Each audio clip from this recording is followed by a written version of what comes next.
Saya bilang, ibu-ibu ngaji yuk bersama MT Khairatul Nisa, gitu ya. Oke, kamera rolling. Ibu-ibu ngaji yuk bersama MT Khairatul Nisa. Dadah. Allahu Akbar. Wa ala alihi wa sahbihi ajma'in. Amma ba'du. Rabbi shrah li sadri wa yassir li amri wahlul 'uqdatam min lisani yafqahu qawli. Rabbi zidni ilman warzuqni fahman. Alhamdulillahirabbil alamin. Shalawat puji dan syukur kehadirat Allah Subhanahu wa taala ya, kita sampaikan ya bunda-bunda ya. Alhamdulillah hari ini Allah berikan kita nikmat sehat, nikmat iman, nikmat panjang umur. Masya Allah, nikmat yang sudah selayaknya kita syukuri ya. Karena mungkin di antara teman-teman bunda atau di keluarga ada yang sakit, yang sehingga menghalangi untuk bisa datang ke kajian ilmu ya. Masya Allah, Alhamdulillah Allah mudahkan langkah kaki kita pagi ini untuk bisa berkumpul di tempat yang insya Allah muliakan ini ya bun. Ini butik yang diwakafkan juga untuk kajian ilmu. Masya Allah, kita doakan semoga tempat ini berkah, laris manis, Masya Allah, berkah, Masya Allah. Salawat serta salam juga jangan lupa kita haturkan kepada junjungan kita, baginda kita Nabi besar Muhammad SAW. Allahumma sholli wa sallim wa barik alaihi. Semoga kita semua bunda-bunda yang ada di sini, pasangan kita, orang tua, anak-anak, keluarga menjadi bagian dari umat beliau yang mendapat syafaat di yaumil akhir. Amin, Allahumma amin. Oke, baik. Pertama-tama saya mau tanya kabarnya dulu. Ini pagi-pagi, Masya Allah dari jam 8 sudah datang itu ibu-ibu yang di belakang. Masya Allah, ini apa kabarnya bunda? Alhamdulillah ya, Alhamdulillah, Allahu Akbar. Gimana tuh kalau anak-anak PPK?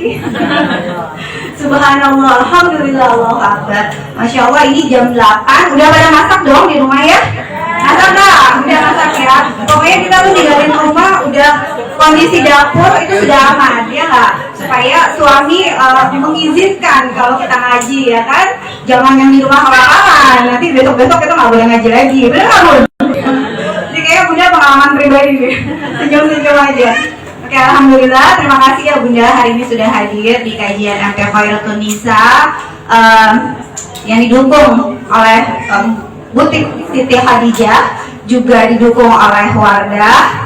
Insya Allah, Alhamdulillah kita semua bisa dikumpulkan kembali di tempat ini. Terakhir MT Khairatul Nisa itu di sini tuh udah berapa bulan yang lalu ya. Dan ini baru iya nggak sih dengan Ustadz Taufik. Siapa yang datang terakhir waktu itu? Ustadz Taufik Al-Miftah di sini tentang Palestina waktu itu ya. Jadi ini kali ketiga MTK berkolaborasi dengan Siti Khadijah untuk mengadakan kajian di sini. Gimana bun? Enak nggak tempatnya bun? Alhamdulillah ya, nyaman ya, dingin, nggak perlu kipas-kipas. Tapi mohon ya bun, karena ini tempatnya terbatas dan jamaah masih banyak yang hadir, jadi mohon kerjasamanya untuk melapangkan melapangkan tempat duduknya, karena ada hadisnya barang siapa yang melapangkan tempat duduknya di kajian, insya Allah Allah mudahkan juga urusannya. Jadi itu ada pembatas ya bun, ada pita-pita tuh, yang sebelah sini merah, yang di belakang warna kuning. Jadi mohon untuk tidak melewati pita-pita itu, karena itu untuk akses jalan. Nanti ustadznya jadi nggak bingung, nanti udah datang dia mau lewat mana kan bingung gitu ya. Jadi kita kasih pita untuk mempermudah bolak-balik juga panitia begitu. Insya Allah ingat. Oke, baik, insya Allah tanpa memperpanjang kata lagi, kami berikan waktu dan kesempatan kepada Ustadz Jadin. Terima kasih bunda. Bismillahirrahmanirrahim.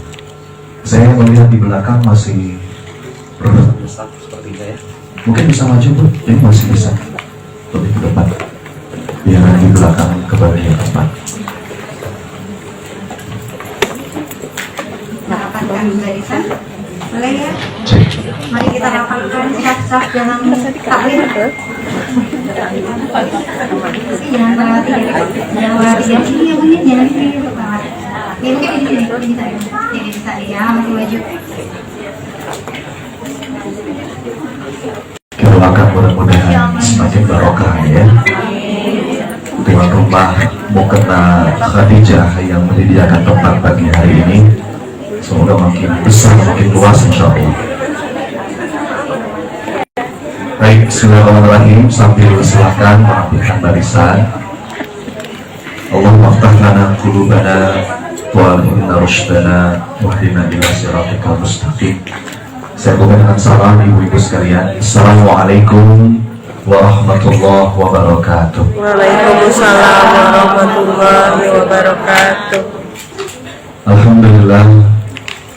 Allahumma lakal hamdu hatta tarda, wa lakal hamdu idza radita, wa lakal hamdu ba'da ridha. Allahumma lakal hamdu wa ilaikal mushtaka wa antal musta'an, wa la hawla wa la quwwata illa billah. Allahumma salli wa sallim wa barik ala Muhammad wa ala alihi wa ashabihi ajma'in. Subhanaka la ilma lana illa ma 'allamtana innaka antal alimul hakim. Alhamdulillah. Apa kabar ibu-ibu? Alhamdulillah. Sehat? Sebuah kebahagiaan bagi saya. Ini pertama kali ya diundang di majelis ta'lim Khairatun Nisa. Mudah-mudahan jadi pertemuan yang penuh rahmat dan barokah. Saya biasa kalau sebelum mulai sesi kajian itu ibu-ibu dengan saling mendoakan dulu. Boleh? Pinjam tangan kanannya angkat ke atas, tangan kanan angkat ke atas. Oh, tolong ustaz yang sebelah kanannya, ustaz yang sebelah kanannya, ikuti kata-kata saya, saudaraku, dan mudah-mudahan pertemuan pagi hari ini penuh berkah. Allah karuniakan kita ilmu yang bermanfaat, dan mudah-mudahan ketemuan lagi ya di surganya Allah. Tangan kiri pusat-pusat sebelah kiri, ikuti kata-kata saya, saudaraku. Amin ya rabbal alamin. Saling mendoakan, saling mengingatkan, saling menguatkan. Berikan senyuman yang paling manis buat kanan kirinya selain.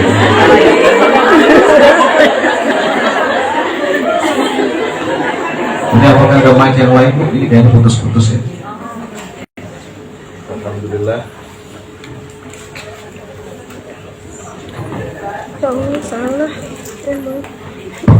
Alhamdulillah, ibu-ibu sekalian, berbahagia sekali pagi hari ini.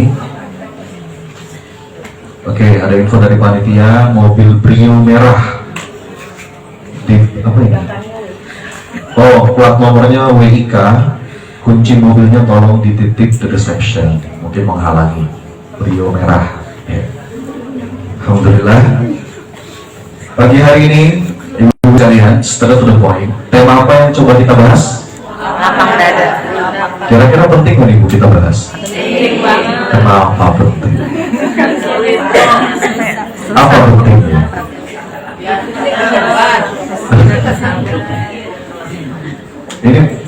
Ini terus terang, kemarin ketika panitia menanyakan kepada saya tema apa ini yang mau dibahas, ada beberapa pilihan dan saya memilih tema yang paling awal harus kita bahas karena ini fondasi ibu-ibu. Ini fondasi kunci yang paling fundamental kalau kita pengen ngadepin kehidupan, apapun judulnya, apapun temanya, apapun episode kehidupan yang sedang Allah pergilirkan, karena kita pasti dapat gilirannya bu. Kalau kata Allah dalam Quran, watilkal ayyamu nudawiluha bainan nas, hari-hari itu dipergilirkan di antara manusia. Dan sikap yang paling tepat kalau kita ngaku orang yang beriman itu berlapang dada. Saya mulai dari frame awal dulu ya bu ya. Frame awal itu begini, kenapa ini penting? Satu, kita harus sadar bahwa yang namanya hidup itu pasti tempatnya ujian dan tempatnya masalah, betul? kelihatan ya wajah-wajah penuh masalah ya. Bu, kita mulai dari sini. Ini penting. Karena kalau kita paham fitrahnya kehidupan, kita nanti punya sudut pandang yang berbeda. Hidup itu nggak mungkin lurus-lurus aja.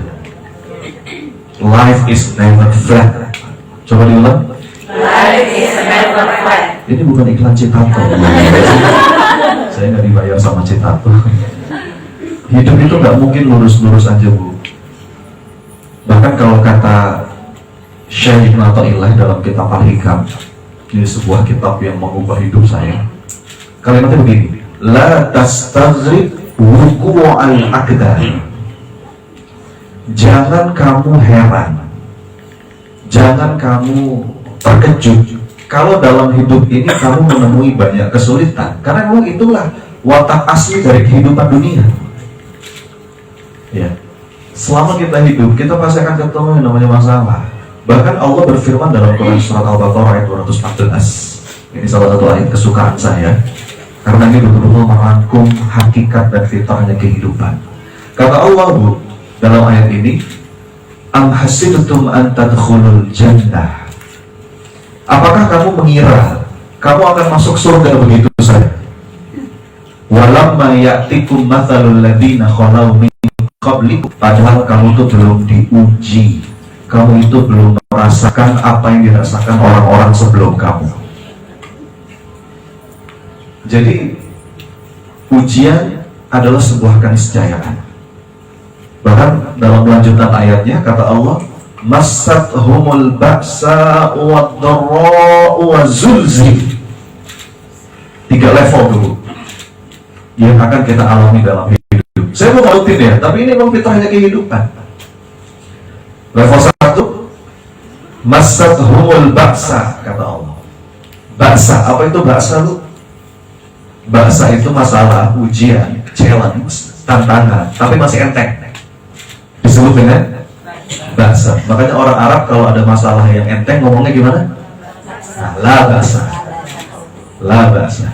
Jadi bahasa Betawi sekarang, labas. Labas aja bro. Ba'sa itu level enteng. Nanti anak Adam itu kembali ke sisi Allah, nggak bawa dosa sedikit pun. Jadi sebetulnya kalau kita lihat dari sudut pandang ini aja, ternyata goncangan itu memang cara Allah untuk ngapusin dosa-dosa kita. Jadi kita pasti ngalamin badai, turbulence kehidupan tuh kita pasti ngalamin. Tiap kita punya judul yang beda-beda. Mungkin beda-beda judulnya, nggak sama. Tapi goncangannya pasti. Betul? Beberapa di antara kita mungkin ada yang digoncang dengan goncangan finansial, ekonomi. Ya, saya banyak alumni saya, pengusaha-pengusaha curhat, Mas, saya baru ketipu sekian miliar, Mas, bisnis saya hancur, Mas, begini-begini, berat, masih struggling dengan kondisi ekonominya pasca COVID kemarin. Beberapa mungkin ujian ekonomi. Di sisi yang lain ada orang-orang yang mungkin secara ekonomi baik-baik saja, tapi judulnya beda. Betul? Ada yang mungkin goncangannya itu rumah tangga, ada yang suaminya, ada yang istrinya, ada yang anaknya, ada yang dikasih sakit sama Allah, ada yang kehilangan sesuatu atau seseorang yang sangat dia cintai. Jadi Bu, kita punya judulnya masing-masing. Pesan saya apa? Kadang-kadang beberapa di antara kita suka merasa menjadi si paling menderita. Betul? Enggak, Bu. Kita tuh punya babnya masing-masing. Kita lagi struggle dengan judul kita sendiri-sendiri. Betul ya? Kalau kita sering ngomong, enak ya Mas jadi dia, coba saya kayak dia. Nah, dia yang Anda tunjuk itu juga sama. Lagi struggling dengan masalahnya. Rumput tetangga memang lebih hijau. Makanya kata teman saya, jangan cuma lihat rumput tetangga yang lebih hijau, tapi cek juga tagihan listriknya. Enggak, setiap kita itu apa ya bos? Naik ya. Saya terus, oh, nggak ada kantongnya. Ya udah sini aja. Jadi setiap kita itu punya judul dan bab ujiannya masing-masing. Tapi semua itu sentuhan sayang dari Allah. Yang paling penting itu bukan masalahnya. Kalau masalah pasti ada. Kalau ada pepatah yang mengatakan badai pasti berlalu, betul, itu nggak salah. Tapi selama kita masih hidup di dunia, begitu satu badai berlalu, nanti ada badai yang lain, betul kan? Pengalaman kan? Makanya ada sebuah pepatah dalam bahasa Inggris, saya senang banget.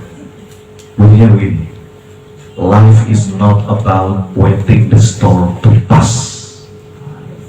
Coba diulang Bu. Artinya, ada orang buang sampah sembarangan.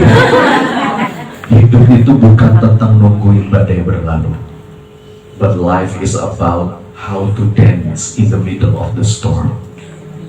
Tapi hidup itu adalah tentang bagaimana kita bisa menari-nari, enjoy, menikmati, berlapang dada meskipun di tengah badai. Oh, itulah esensi kehidupan. Dan kalau kita ngaku orang yang beriman,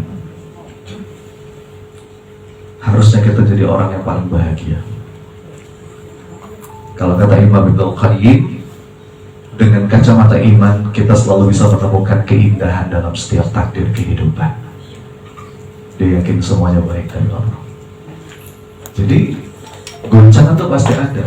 Jadi yang masalah itu selalu ada, dan bukan itu masalahnya. There are always problem and that is not the problem. Masalah pasti ada dan bukan itu masalahnya. Masalahnya adalah bagaimana kita menyikapinya.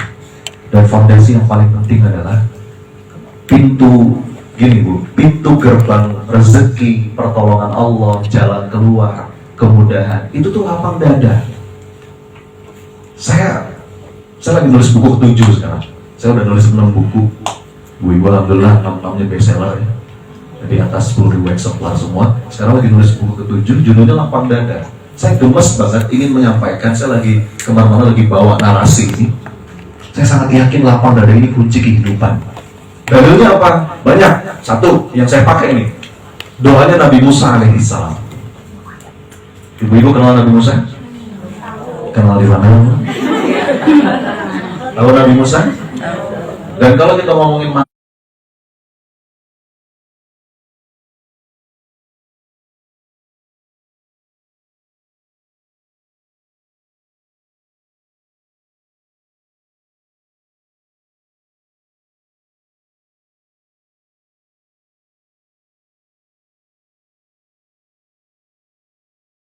Allah, mau kita bandingin sama ujian saudara-saudara kita di Gaza, ya Allah, gak ada sujud kukunya.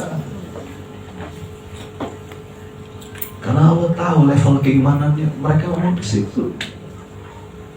Kan malu, kita tuh masih sering ngeluh gitu dalam hidup. Apa yang kita keluhkan? Cengeng kita tuh.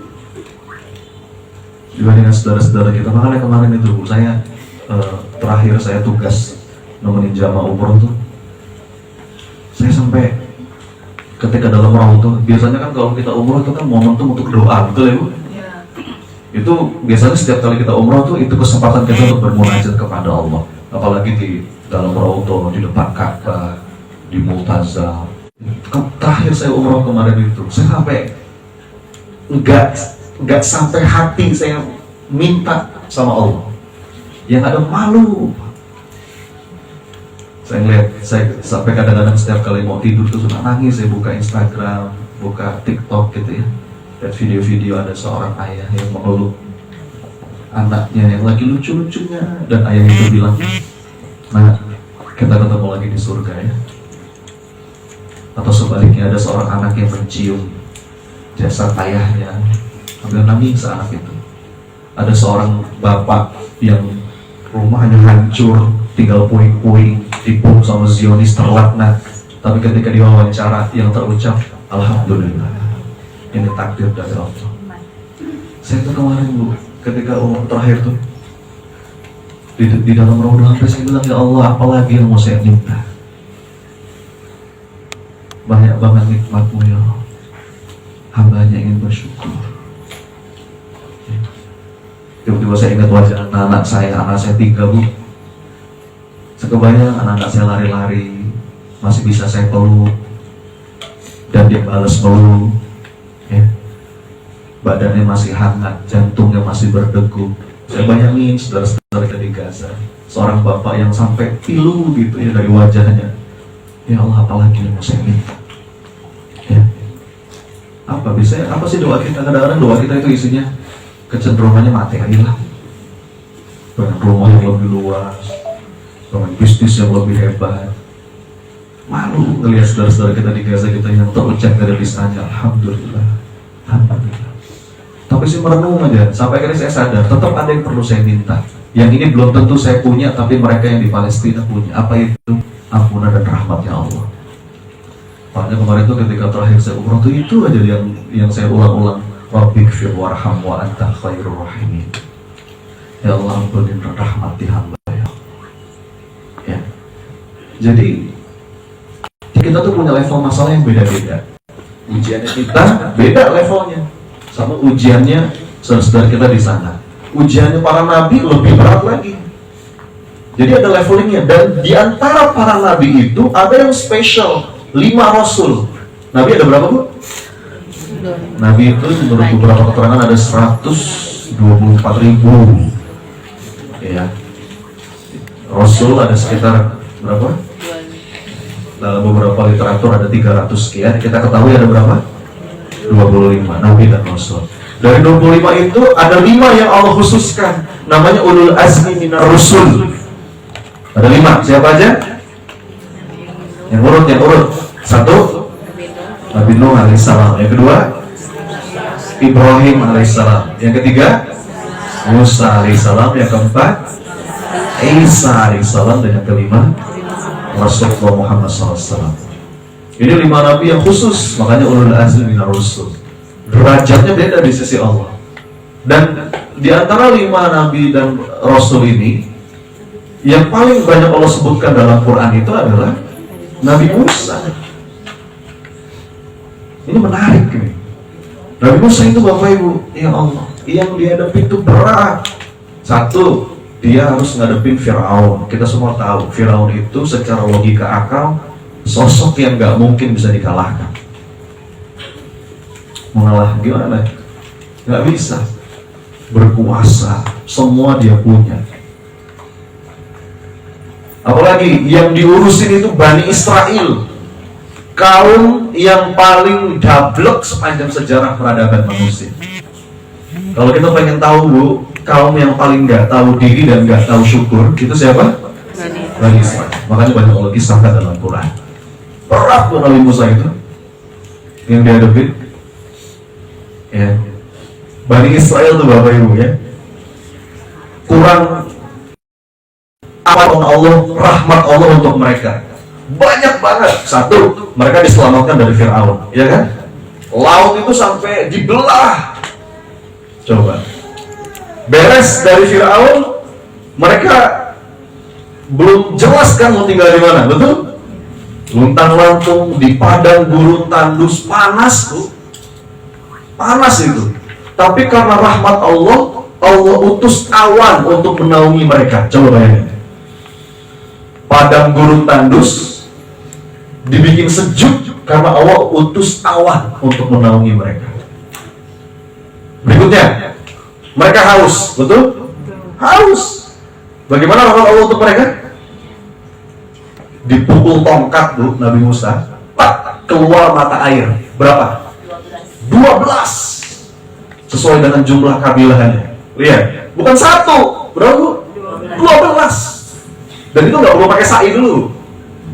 Mata air Zam-Zam itu baru keluar setelah Ibunda Siti Hajar sa'i dulu kan. Sampai capek, sampai mau pingsan itu Ibunda Siti Hajar. Itu jadi syariat rukun haji umroh. Itu nggak perlu pakai sa'i. Saking rahmat Allah itu banyak buat Bani Israel. Pukul aja, keluar mata air. Apalagi mereka lapar, langsung dikasih makanan dari surga. Apa namanya? Manna wassalwa. Ya, tahu manna tuh? Manna tahu? Manna itu makanan dari surga, enak, bergizi, mengenyangkan. Kata para ulama, manna itu sejenis makanan yang lebih putih dari susu, lebih lembut dari salju, lebih manis dari madu. Kebayang nggak? Apa? Es krim? Bukan. Mochi? Bukan. Marshmallow? Susah dibayangin. Itu mereka bisa ambil dari sela-sela pohon, dari sela-sela batu. Enak, mengenyangkan. Yang kedua, salwa. Salwa itu apa? Burung. Burung yang biasanya terbang tinggi dibikin rendah sama Allah supaya gampang ditangkap, bisa mereka goreng, mereka makan. Oh iya, tapi udah dikasih makanan yang kayak begitu berkualitas tinggi. Apa kata Bani Israel? Musa, minta sama Tuhanmu makanan yang lain, bosan. Coba. Itu kalau Anda baca kisah Bani Israel, Bu, keselnya bukan main. Makanya kalau kita pengen belajar tentang anger control, itu belajar dari Nabi Musa alaihissalam. Nabi Musa itu betul-betul manajemen emosinya luar biasa. Nah, poin saya ini, lihat, dalam keadaan yang begitu berat, coba perhatikan doanya Nabi Musa. Apa yang pertama kali dia minta? Kita semua hafal doanya. Yang mana doanya? Rabbi shrahli sadri. Itu dulu. Kita potong di situ dulu. Lihat, apa yang pertama kali diminta? Apa artinya? Lapangkan dadaku. Ya Allah, lapangkan dadaku. Lihat, ini menarik sekali. Ini kode keras, pola kehidupan. Baru setelah itu, wa yassirli amri, mudahkan urusanku. Lihat ibu-ibu, ini tuh pola kehidupan. Ternyata kalau kita mengambil inspirasi dari doanya Nabi Musa ini, pola kehidupan itu dada lapang dulu, baru setelah itu urusan jadi mudah. Nggak dibalik. Saya ulangi sekali lagi. Urutan doa, apalagi dalam Quran, Allah berikan dalam Quran, kata para ulama ahli Quran, itu ada maknanya. Urutan itu ada maknanya, Bu, nggak sembarangan.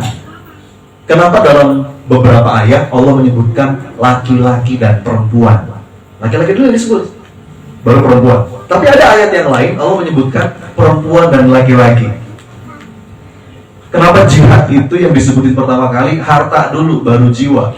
Wa tujahiduna fi sabilillah bi amwalikum wa anfusikum. Itu ada maknanya, urutan itu ada maknanya. Dalam doanya Nabi Musa, lihat, yang diminta pertama kali itu apa? Ya Allah, lapangkan dadaku, mudahkan urusanku. Ini pola, Bapak Ibu, Ibu sekalian. Jadi pola kehidupan itu dada lapang dulu, baru urusan jadi mudah. Enggak dibalik. Beberapa di antara kita berpikir tuh terbalik.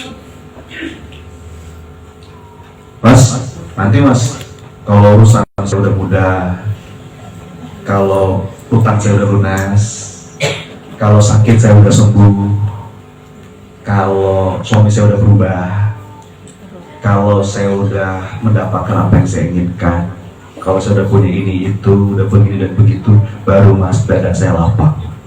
Terbalik. Harusnya benar gimana? Lapangkan dulu dadamu. Maka semoga dengan itu Allah mudahkan urusan. Bahkan ujungnya apa? Wahlul 'uqdatam min lisani yafqahu. Misi tercapai. Mission accomplished. Ini pola kehidupan. Saya sangat meyakini ibu-ibu sekalian, lapang dada is the key of life. Sudah sampai pada state of lapang dada. Syarhus sodar kalau dalam bahasa Arab itu. Syarhus sodar. Sodar itu dada. Makanya Rabbi shrahli sadri. Alam nashrah maka sodarun itu dada. Sodar. Dan itu diserap ke dalam bahasa Indonesia jadi sadar. Itu serapan kata sodar. Maka kesadaran itu akan langsung berefek ke dada. Dan ini pintu gerbang awal. Kalau kita ngerasa kenapa ya Mas, kok masalah saya nggak beres-beres, rezeki kayaknya terkunci, apa yang saya inginkan kayaknya makin jauh. Saya udah ikhtiar loh Mas, jungkir balik, kaki jadi kepala, kepala jadi kaki. Tapi kenapa ya Mas, kayaknya kok nggak kelihatan jalan keluar? Boleh jadi pintu gerbang awalnya belum Anda buka. Apa itu? Lapang dada. Padahal Bu, kalau ini udah kita buka, nanti yang lain tuh ikut. Insya Allah. Serius saya. Ya. Kalau kita sering dengar dulu nasihat klasik dari para orang tua, pernah nggak kakek nenek kita kasih nasihat kayak begini? Nah, lapangkan hati supaya lapang rezeki. Pernah dengar? Kalau kamu sempit hati, sempit rezeki. Pernah dengar? Itu nasihat klasik dari orang tua. Dan ternyata itu bukan sekedar nasihat klasik, tapi dibuktikan oleh banyak sekali kajian ilmiah. Bidang saya ibu-ibu itu positif psikologi. Saya mengkaji betul tentang tema ini. Dan itu dibuktikan oleh para pakar, Bu, bahwa betul lapang dada itu erat kaitannya dengan kemudahan dan kebahagiaan hidup. Kalau kata para pakar itu sederhana kalimatnya, happiness first, success second. Jadi mana yang duluan, Bu? Sukses dulu baru bahagia, atau bahagia dulu baru sukses? Bahagia. Yang benar. Yakin ya? Iya, itu bukan kata saya.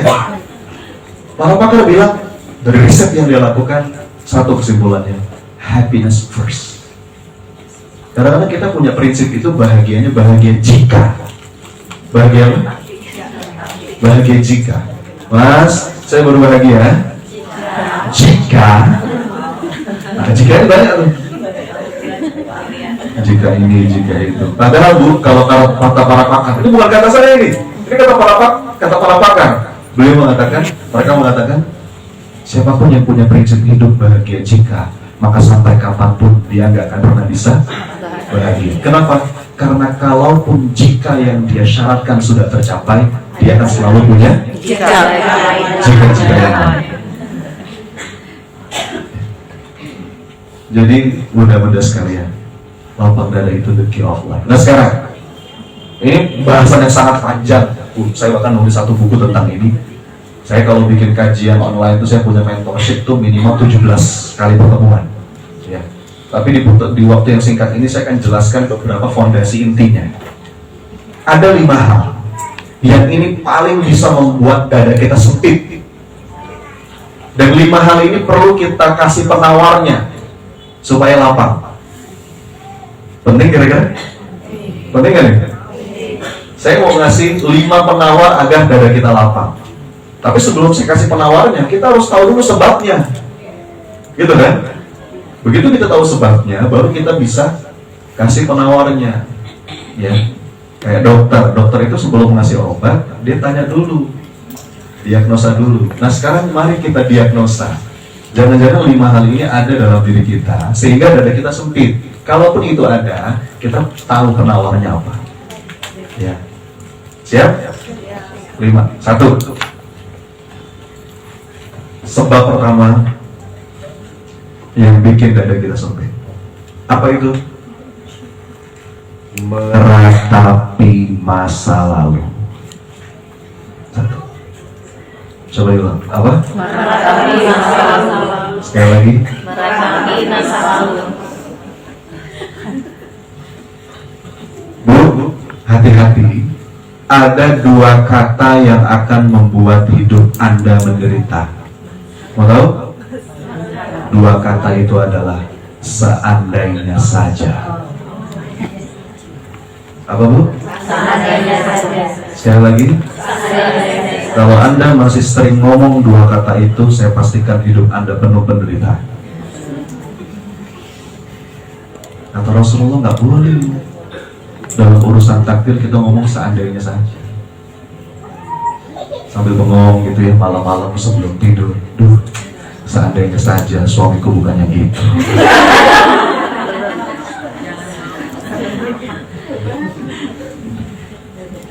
Bahkan punten ya Bu, dalam urusan yang kecil aja kita nggak boleh ngomong seandainya saja. Itu bisa jadi pintu masuk setan.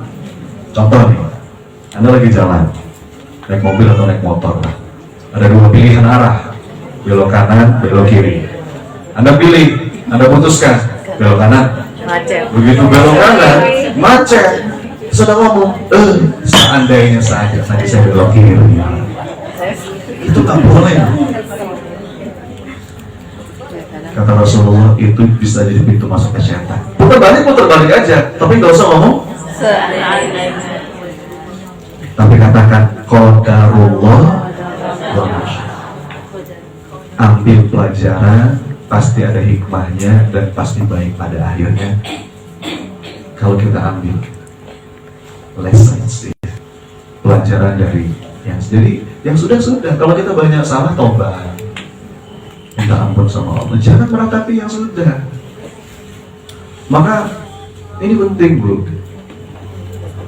Kemarin ada seorang pengusaha, dia orang Salemba, orang Jakarta, ikut kelas saya di Solo waktu itu. Jadi ketemu saya di Solo.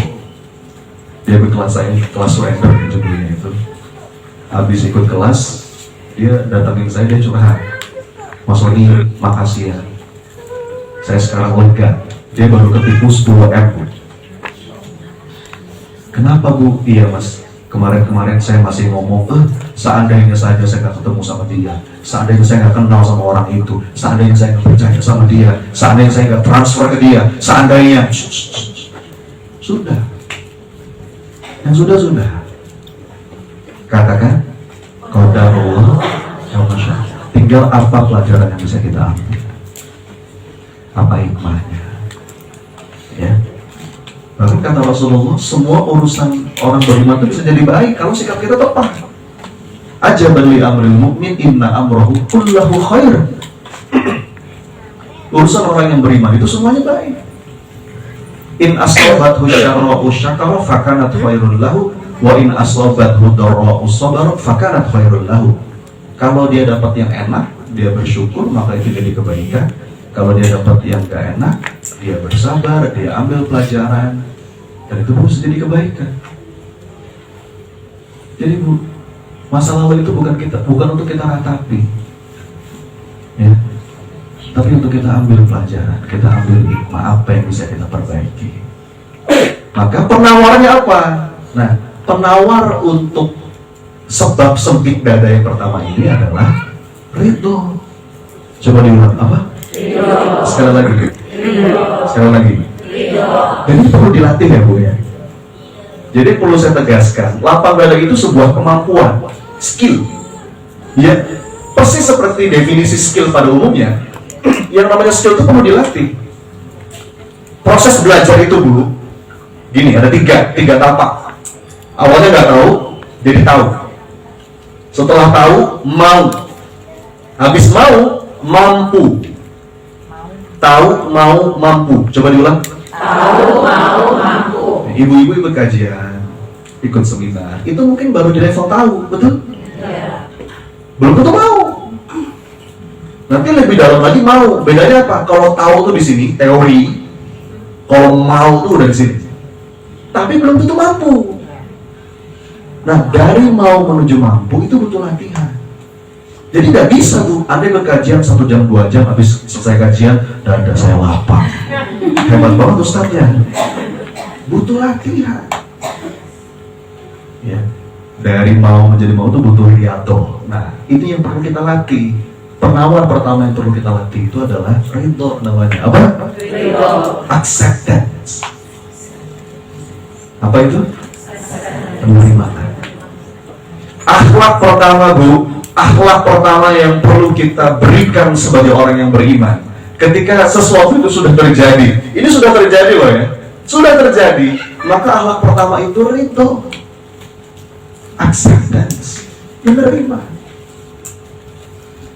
Anda lagi beres-beres lemari, beres-beres buku, tiba-tiba kesenggol lemarinya, ada ensiklopedia Bu dari atas.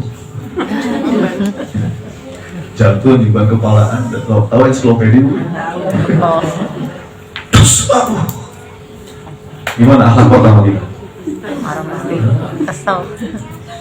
Duh, saya nggak terima. Siapa yang naruh di sini? Saya nggak terima. Gimana nggak terima? Udah jelas tanda terimanya kan? Apa tanda terimanya?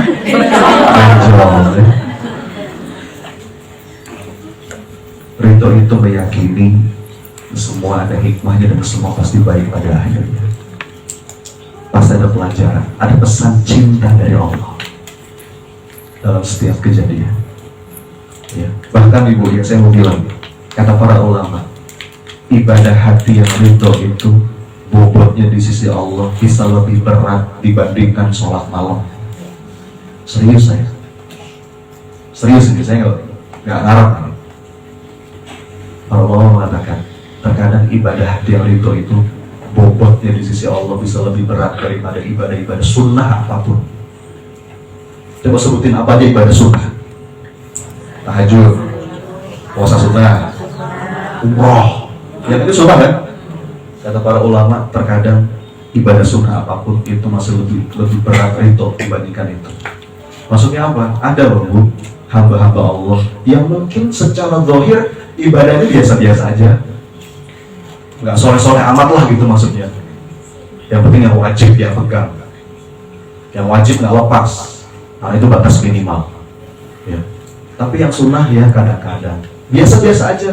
Tapi ternyata seorang hamba itu punya kedudukan mulia di sisi Allah. Lantaran apa?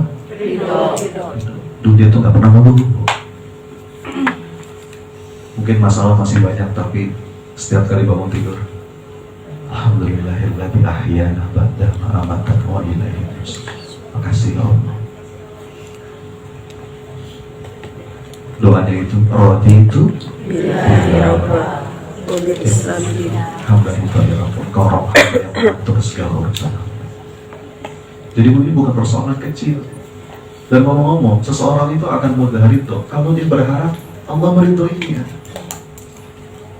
Jadi apapun yang menimpa dirinya dijadikan sebab, ya Allah, semoga dengan ini Engkau maafin hamba, semoga dengan ini Engkau rahmati hamba. Jadi Bu, ini perlu kita latih. Bahkan ada riset dari ada seorang psikiater namanya M. Scott Peck, psikiater kawakan dari Amerika. Beliau nulis buku judulnya Roadless Travel, ini international bestseller, jutaan kopi terjual. Dia psikiater yang sudah punya klien ribuan gangguan jiwa, ya, klien gangguan jiwa. Yang menarik begini, gangguan jiwa itu levelnya bertingkat-tingkat, betul ya? Bahkan kalau kata IKJ itu Ikatan Ahli Jiwa Indonesia kalau saya nggak salah, ada datanya Bu, mereka merilis data 30% orang Indonesia karena gangguan jiwa. Itu data beberapa tahun yang lalu. Kalau sekarang mungkin ada peningkatan ya. 30%. Ini ada berapa orang di sini? Anda kalau saya bilang gangguan jiwa jangan tersinggung. Gangguan jiwa itu bukan langsung berpikirnya apa? ODGJ apa enggak? Tapi ada yang ringan. Apa contohnya? Temperamen, ya. Senggol dikit bacot, susah tidur, stres, ada. Ya. Nah, kata si M. Scott Peck ini Bu, oke, gangguan jiwa itu mungkin levelnya bertingkat-tingkat, jenisnya macam-macam. Tapi menurut riset dia, dari semua jenis gangguan jiwa, akarnya selalu sama. Tahu nggak apa? Apa akar dari gangguan jiwa? Mau tahu? Tidak mau menerima.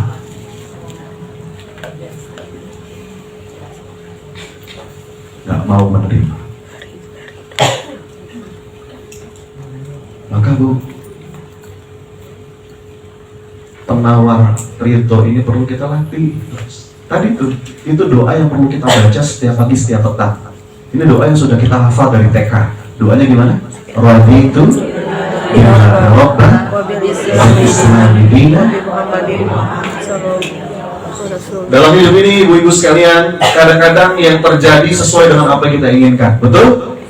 Kita kepengen A, yang kejadian A. Kadang-kadang begitu. Kita minta A yang dikasih sama Allah A. Ada masanya kayak begitu memang. Ya. Waktu anak pertama saya doa sama Allah, ya Allah pengen anak laki-laki, dikasih anak laki-laki. Anak kedua, ya Allah pengen anak perempuan, dikasih anak perempuan.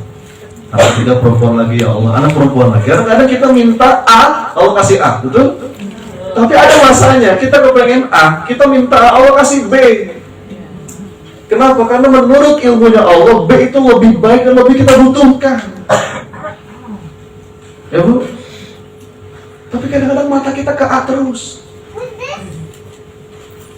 gayanya pakai istiqoroh, tapi istiqorohnya gini, ya Allah, kalau dia baik, jodohkan kami ya Allah. Tapi kalau dia nggak baik, perbaiki dia ya Allah. Pokoknya dia ya Allah. Kenapa? Bahkan dalam beberapa hadis bu, kadang-kadang gitu ya, pengabulan doa dari Allah itu bentuknya apa? Allah konversi. Ini hadis sahih bu. Allah hindari kita dari kecelakaan. Ini punten ya bu ya. Kita minta A. Kelihatannya A ini nggak dikabulin. Padahal itu Allah ganti. Selamat dari kecelakaan. Harusnya kita penyakit, nggak jadi kena penyakit. Makanya orang beriman itu kadang ketika nggak sesuai dengan apa yang dia inginkan, tetap tiap pagi tiap petang dia berucap raditu billah. Ya Rabb, hamba ridho, Engkau Rabb hamba yang mengatur segala urusan hamba. Ya Allah, Engkau maha adil, nggak mungkin zalim. Engkau maha benar, nggak mungkin salah. Engkau maha bijaksana, nggak mungkin sembarangan. Dan di atas itu semua Engkau Rahman Rahim. Engkau zat yang maha pengasih dan maha penyayang. Bu, ini penting ya. Rahmat Allah itu kan dibagi dua. Allah punya sifat Ar-Rahman sama Ar-Rahim. Bedanya apa? Kalau Ar-Rahman itu apa? Allah yang maha pengasih. Semua dikasih, nggak pilih-pilih. Itulah sifat Allah Ar-Rahman. Makanya kita nggak boleh punya nama Ar-Rahman, nggak boleh. Maksimal itu Abdurrahman, hambanya Ar-Rahman. Karena kita basically pilih-pilih, betul lu? Kita pilih-pilih. Allah nggak pilih-pilih, itulah sifat Allah Ar-Rahman. Ya. Ada yang kedua, apa yang kedua? Ar-Rahim. Sifat Allah yang maha penyayang. Saya bacain hadisnya, ini saya senang banget sama hadis ini sampai saya hafal. Kata Rasulullah begini, Ja'alallahu rahmatan mi'ata juz. Allah itu punya 100 bagian rahmat. Jadi kalau kita persentase nih bu, kata Rasulullah, kalau rahmatnya Allah itu 100%, fa'amsaka ildahu tis'atan wa tis'ina juz'an. Dari 100 itu Allah masih tahan di sisinya berapa? Jawab, berapa? 99. Bayangin bu, ini hadis sahih. Saya merinding kalau dengar hadis ini. Allah itu punya 100 bagian rahmat dan Allah masih menahan di sisinya berapa bu? 99. Wa anzala fil ardi juz'an wahida. Yang Allah curahkan ke muka bumi itu baru berapa bu? Baru 1. Baru berapa? 1. Saya perjelas ya bu ya, saya perjelas. Dari zamannya Nabi Adam sampai nanti hari kiamat, itu tuh baru 1 bagian rahmatnya Allah. Yang 1 bagian rahmatnya Allah itu aja, dunia udah kayak begini indahnya. Kita sayang sama anak sayang sama orang tua, kita ngelihat orang ada nggak tegaan, kita punya empati. Bahkan binatang sayang sama anaknya. Kata Rasulullah, kuda itu mengangkat kakinya karena takut anaknya keinjak. Itu tuh 1 rahmat Allah yang Allah bagi rahmat. Saya kemarin baru pulang dari Aceh, Melabuh. Saya landing di Banda Aceh, 4 jam ke Melabuh, lewatin Bukit Gurute, itu jalur tsunami itu. Ada monyet-monyet, kita biasa lihat monyet tuh. Tapi kemarin saya nggak sengaja ngelihat ada, nggak sengaja gitu ngelihat ada induk monyet yang lagi meluk anaknya, dipeluk gitu anaknya. Itu saya nggak tahu kenapa kemarin itu saya nangis. Saya bilang ya Allah, monyet aja sayang sama anaknya. Dan itu tuh 1 bagian rahmat Allah. Kata para ulama, 1 bagian rahmat Allah itu melekat pada sifat Ar-Rahman, yang maha pengasih. Tapi yang 99 melekat pada sifat Ar-Rahim. Sifat Allah Ar-Rahman semua dikasih tuh. Mau kafir, mau bejat, mau munafik, mau durhaka, semua dikasih. Itulah sifat Allah Ar-Rahman. Tapi yang Ar-Rahim nanti dulu. Ini khusus. Makanya sering saya sampaikan, Bu, saya mau nanya, tolong jawab yang tegas ya. Kalau seandainya saya suruh pilih, kira-kira pilih mana? Dikasih apa disayang? Disayang. Jawab yang tegas. Disayang. Dikasih apa disayang? Disayang. Benar. Benar nih. Tentu kita pengen dua-duanya ya. Tapi pertanyaan saya, kalau saya suruh milih, kira-kira pilih mana? Dikasih apa disayang? Disayang. Jawab yang tegas. Disayang. Dikasih apa disayang? Disayang. Pintar. Kenapa dia? Karena kalau disayang pasti dikasih. Masih bisa dikasih. Perhatikan kalimatnya ya. Perhatikan kalimatnya. Karena kalau dikasih belum tentu disayang. Betul? Iya. Ibu pernah ngasih uang sama tukang parkir? Ibu sayang sama tukang parkir. Bu, ini logik sederhana. Dikasih itu belum tentu disayang. Tapi kalau disayang, Sudah pasti dikasih. bukan gitu kalimatnya. Ya. Tapi kalau disayang, biasanya dikasih. Kalaupun nggak dikasih, pasti karena sayang. Ibu pernah nggak ngasih anak justru karena sayang? Justru kalau anak minta gadget, Anda kasih. Minta motor, padahal masih kecil, Anda kasih. Minta ini, Anda kasih. Anda nggak sayang sama anak. Saya ulangi kalimat ini, indah sekali. Mudah-mudahan kita bisa menjadi hamba Allah yang bukan cuma dikasih, tapi juga disayang. Kenapa? Karena kalau dikasih, belum tentu disayang. Tapi kalau disayang, biasanya dikasih. Kalaupun nggak dikasih, pasti karena sayang. Makanya Bu, orang tuh mudah ridho. Kalaupun dia nggak mendapatkan apa yang dia inginkan, dia berharap, ya Allah, asal dengan ini Engkau sayang, aku nggak apa-apa ya Allah.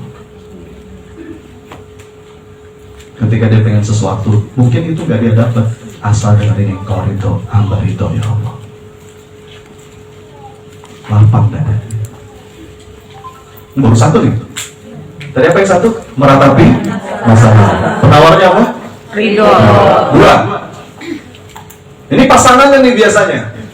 Apa yang kedua? Penyebab sempit dada. Mencemaskan masa depan. Satu itu apa? Meratapi masalah. Yang kedua, ini dua-duanya kerjaan syaitan, Bu. Yang lalu disedihkan, diratapi, yang depan dicemaskan. Ya, takut nanti ini gimana, nanti gitu gimana ya.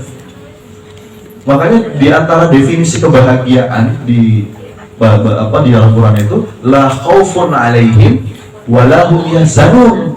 Yang di depan dia nggak cemas, yang di belakang dia nggak sedih. Itu definisi kebahagiaan dalam Quran. Ya. Berapa banyak di antara yang dadanya sempit gara-gara terlalu mencemaskan banyak hal. Ya. Maka penawarnya apa?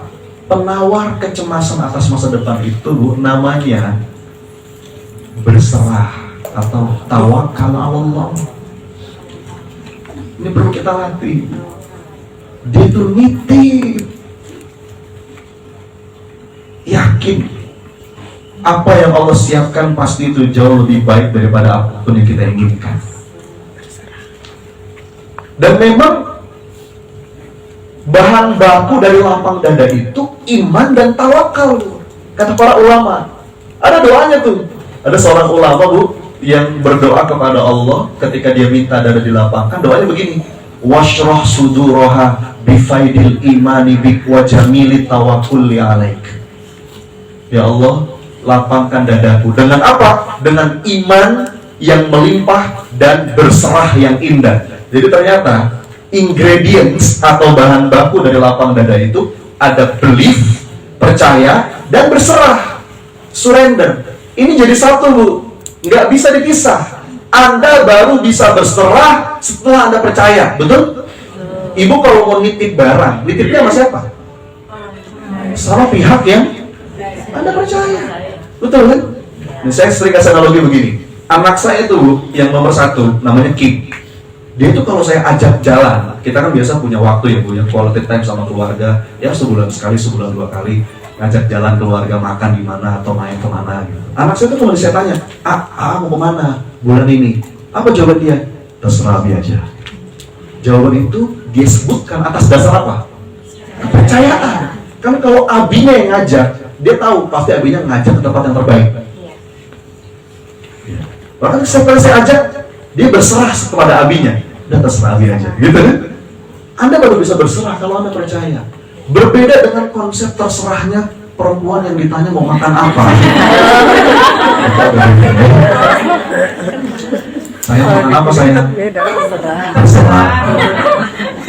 Ketoprak gimana? Kacang.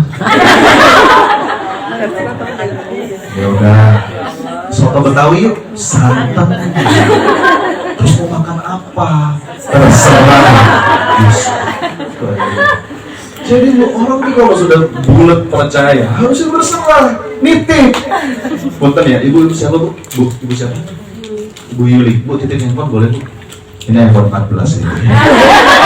Titip ya Bu Yuli ya. Makasih ya Bu ya. Titip ya Bu. Saya mau nanya satu sama Bu Yuli. Bu Yuli, kira-kira handphone saya dijaga tidak? Dijaga Ustaz. Dijaga. Saya baru kenal Bu Yuli hari ini. Tapi saya nitip handphone dijaga sama beliau. Pertanyaan besarnya, bagaimana mungkin kita menitipkan sesuatu kepada Allah dan Allah gak jaga? Gak mungkin. Dan ketenangan itu berbanding lurus dengan tingkat kepercayaan. Kalau saya percaya Bu Yuli jaga handphone saya, hati saya gimana? Tenang. Kenapa saya tenang? Karena percaya. Karena saya yakin Bu Yuli jaga. Kalaupun ini ya, terjadi sesuatu, pasti nggak sengaja. Misalkan handphone saya rusak, kebanting, pecah, kesiram air panas, saya yakin Bu Yuli pasti ganti. Bukan Bu? Jangan-jangan diganti dengan lebih mahal. Pokoknya Bu, apa yang sedang Anda cemaskan? Masa depan anak-anak, rezeki ini, ya Allah, titip ya Allah. Tawakal Allah itu nitip sama Allah. Sesuatu yang bisa kita lakukan, ikhtiar sebaik mungkin, yang di luar kendali kita serahkan kepada Allah. Titip ya Allah. Titip. Lapang. Kita tuh jadi sempit karena berusaha mengendalikan semuanya. Enggak, ada yang bisa kita kendalikan. Allah kasih kita peran untuk ikhtiar, tapi ada sesuatu itu di luar kendali kita. Kita jadi stres, kita jadi overthinking. Kenapa disebut overthinking? Thinkingnya over. Sesuatu yang nggak semestinya kita pikirin. Ada yang perlu kita pikirin, ada yang perlu kita serahkan kepada Allah. Makanya doanya Bismillahi tawakkaltu 'ala Allah. Dan tawakal itu bukan pasif, tawakal itu aktif. Tapi aktif dengan damai. Anda baca doa yang tadi itu. Tadi gimana doanya? Bismillahi. Itu doa yang Anda baca. Habis itu Anda bergerak keluar, apa tidur?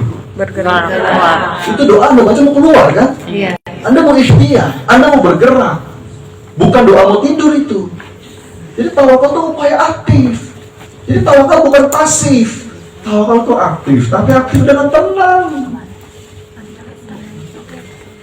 Begitu hati Anda tenang Bu, Anda justru akan semakin efektif dalam ikhtiar dan semakin dekat dengan apa yang Anda harapkan. Makin Anda kemerungsung, tahu kemerungsung Bu? Apa kemerungsung? Gelisah kalau Fungsi. Anda bergerak tapi ini resah. Itu nggak efektif Bu. Ya. Makin Anda, contoh deh, Anda pernah kehilangan barang nggak di rumah? Barang apa yang sering hilang di rumah? Kunci, kacamata, apa lagi? Oke, sisir, apa lagi?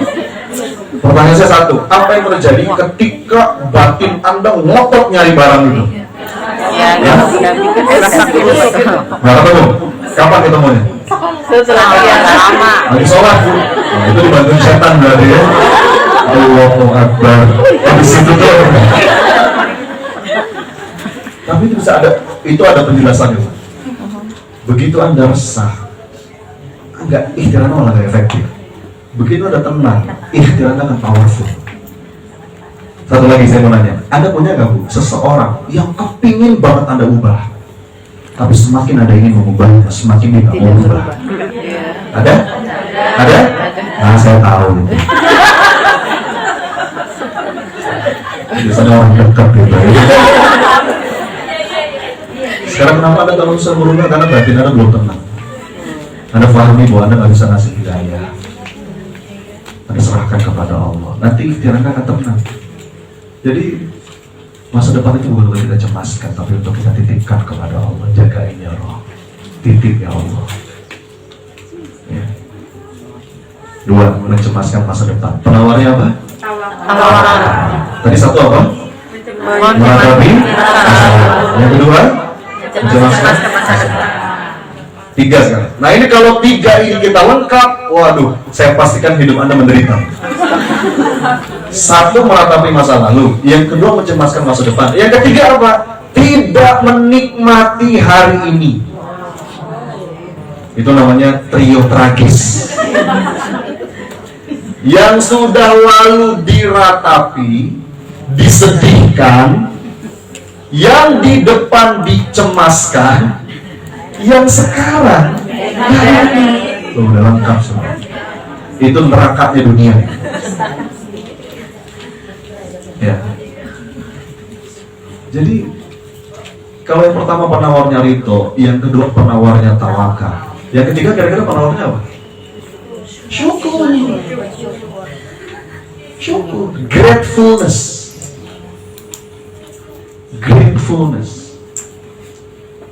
Jadi Bu, gini ya, kalaupun kita merasa sekarang lagi banyak sulitnya Mas dalam hidup, Allah itu janji dalam Quran, ini kaidah kehidupan. Saya bersumpah, ini gak pakai insya Allah Bu.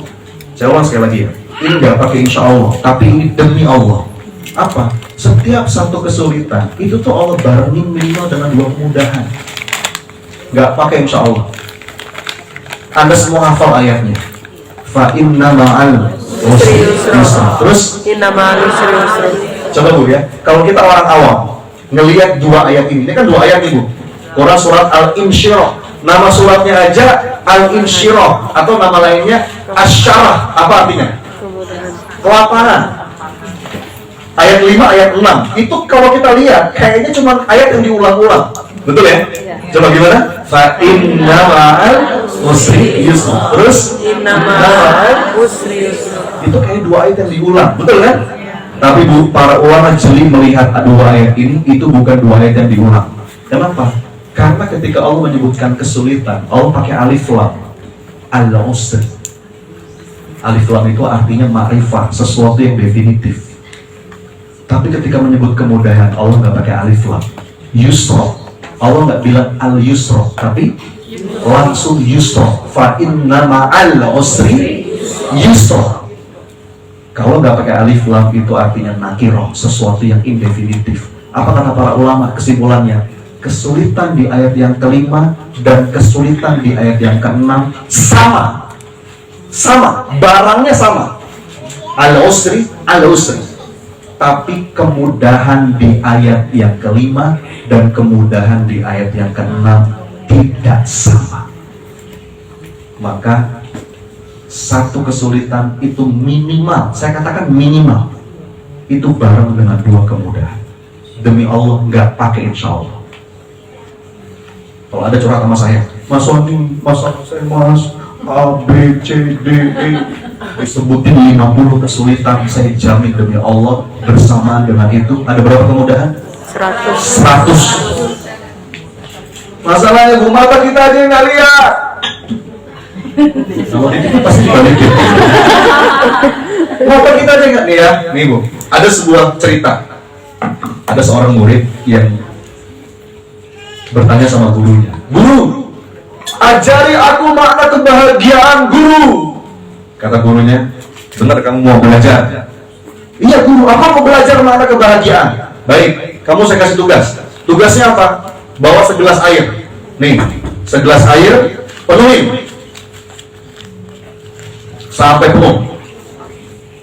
Tugas kamu bawa segelas air ini masuk ke dalam hutan. Ada hutan di sebelah sana," kata gurunya. "Kamu jalan, susuri hutan itu sampai kamu keluar. Nanti di ujung hutan itu saya nunggu kamu. Syaratnya 1, apa syaratnya? Gelasnya nggak boleh tumpah, walau hanya setetes. Airnya maksudnya ya.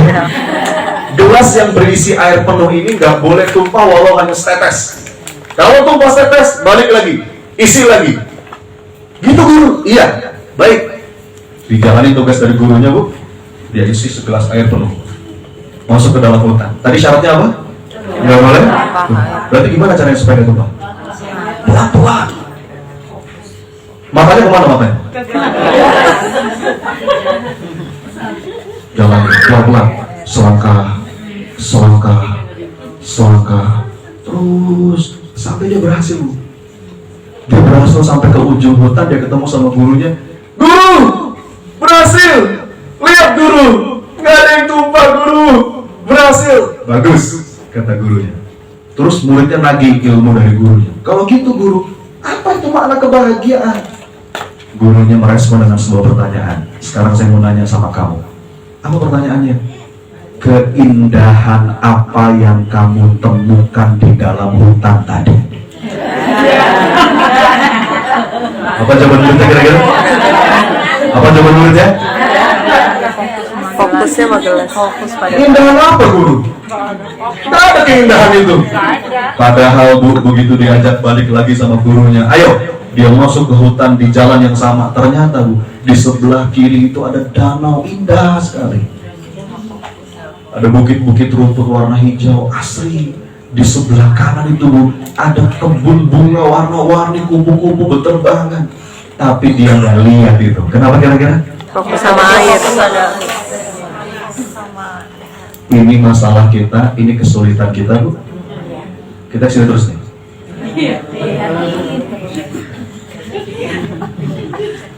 Kita nggak lihat ada beriringan di jalan yang sama. Allah kasih banyak banget keindahan. Ya. Mobil Avanza B1536 HKP minta kuncinya ya. Dari panitia mungkin menghalangi jalan. Lanjut ya. Jadi saya sedikit mau cerita bunda-bunda sekalian. Apalagi kalau buat saya Bu, ya saya tuh punya pengalaman waktu masa COVID kemarin. Ada yang pernah kena COVID? Pasti sebagian besar mungkin pernah alami. Saya itu termasuk yang langganan kayaknya ya Bu ya. Karena saya itu sejak awal pandemi itu saya tidak membatasi kegiatan. Saya beraktivitas sebagai seorang trainer Bu. Jadi setiap pekan itu pasti keliling daerah ya. Bolak-balik 140 kota kita punya cabang learning center. Saya nggak membatasi kegiatan. Beberapa kali saya positif, saya pernah di Wisma Atlet, saya pernah masuk rumah sakit. Cuman yang belakangan itu cenderung ringan lah. Yang agak berat tuh yang gelombang pertama. Saya termasuk yang paling awal kena. Saya masih ingat banget Bu, ketika pertama kali kena itu 8 hari demam saya itu nggak turun-turun. Setiap pekan tuh di swab, nggak ada perbaikan. Waktu itu saya masih ingat, masih mahal sekali colok tuh 1 juta waktu itu. Masih ingat banget saya itu. Wah, sampai setelah 1 bulan karantina mandiri saya nggak ada perbaikan. Dokter bilang, Mas Sony di scan paru ya. Saya scan paru tuh ternyata ada apa? Ada GGO istilahnya tuh. Begitu lihat hasilnya apa kata dokter? Mas, mohon maaf kayaknya Mas Sony ini nggak bisa mandiri, Mas Sony harus ke rumah sakit. Itu waktu itu di Jakarta penuh semua. Walaupun ada yang kosong saya ditolak. Mungkin melihat saya masih muda. Diprioritaskan yang udah lanjut usia. Saya dapat di Bekasi. Itu Bunda, ya Allah, itu salah satu momen yang nggak mungkin saya lupa. Itu Bu betul-betul udah kayak nunggu giliran. Saya hari pertama masuk rumah sakit, besoknya sebelah saya meninggal. Besoknya lagi sebelah saya kritis. Kemarin masih ngobrol-ngobrol aja Bu. Dan bukan cuma orang-orang tua, anak-anak muda seumur saya banyak. Saya bilang ya Allah, itu momen nggak mungkin saya lupa. Berhari-hari saya di rumah sakit Bu, itu betul-betul spiritual journey buat saya. Saya merasa dekat banget dengan kematian. Saya mau nanya Bu, coba pada momen itu, coba tebak, kira-kira doa saya apa? Apa doa saya? Hah? Minta kaya? Minta mobil? Minta rumah mewah? Jalan-jalan ke luar negeri? Satu yang saya minta apa? Saya bilang ya Allah, semoga Engkau masih kasih kesempatan hamba sehat lagi ya Allah, memperbaiki diri, nebus dosa. Bu, saya bersumpah demi Allah, pada saat itu yang lain murah. Sebut apa? Murah. Satu yang saya minta, sehat. Makanya Bu, kalau buat saya ini udah second chance. Saya tuh punten ya Bu ya, saya tuh nggak butuh syarat macam-macam untuk bisa merasakan syukur sama Allah. Kadang-kadang tuh Bu ya, saya ngeliat anak-anak saya aja tuh lagi main lempar-lemparan, kadang-kadang berantem, bisa nangis saya. Saya bilang, ini udah surga buat saya. Makasih ya Allah, Kau masih kasih Allah kesempatan. Kadang-kadang kita tuh untuk bisa bersyukur harus kebanyakan syarat. Nanti mas kalau saya udah punya ini, punya itu, ya. Life is beautiful. Bahkan kalau kata guru saya, so, kalau kamu pengen punya syarat, menetapkan syarat untuk bisa bersyukur, 2 aja. Ini nikmat paling primer, yang lain sekunder. Apa itu? Bernafas, bersujud. Coba diulang. Bernafas, bersujud. Sekali lagi. Bernafas, bersujud. Ini nikmat primer.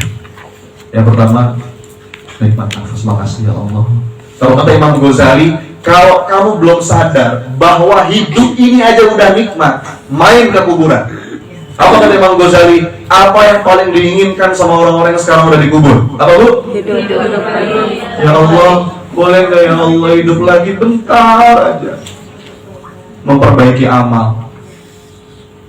Kita masih dikasih kesempatan. Kasih ya Allah. Yang kedua, nikmat sujud bu. Nggak semua orang diberikan taufik untuk sujud. Kita tuh masih dikasih kesempatan sujud, maka nikmati sujud itu. Demi Allah, sujud itu nikmat yang paling puncak dalam hidup. Yang lain itu sekunder. Masih dikasih kesempatan nafas sama sujud sama Allah, itu udah puncaknya nikmat. Makasih ya Allah. Tapi Anda boleh pegang kata-kata saya. Begitu Anda sampai pada level state of syukur itu, nanti nikmat yang lain Allah tambah. Itu udah sunnatullah. Ketika Anda melihat kehidupan ini, ya Allah, indah. Makasih ya Allah. Cukup ya Allah. Makasih. Di saat hati Anda kayak gitu, malah nikmat Allah tambah-tambah. Ya. Jadi every moment is a bless. Anda nggak perlu kebanyakan syarat. Bukan nanti, bukan jika, bukan. Here and now. Banyak karuniamu ya Allah. Bangun tidur, sholat subuh, makasih ya Allah. Makanya gue kadang-kadang tuh ya, coba deh sesekali Anda habis sholat, pas doa itu ya, sesekali aja. Ketika doa tuh Anda nggak minta yang lain. Anda cuma minta, ya Allah, cuma mengungkapkan makasih. Kayak doanya Nabi Sulaiman, Rabbi auzi'ni Ashkuru nikmataka allati an'amta Ya. 3. Satu apa tadi? Meratapi. Penawarnya apa? 2. Penawarnya apa? 3. Tidak menikmati hari ini. Penawarnya apa?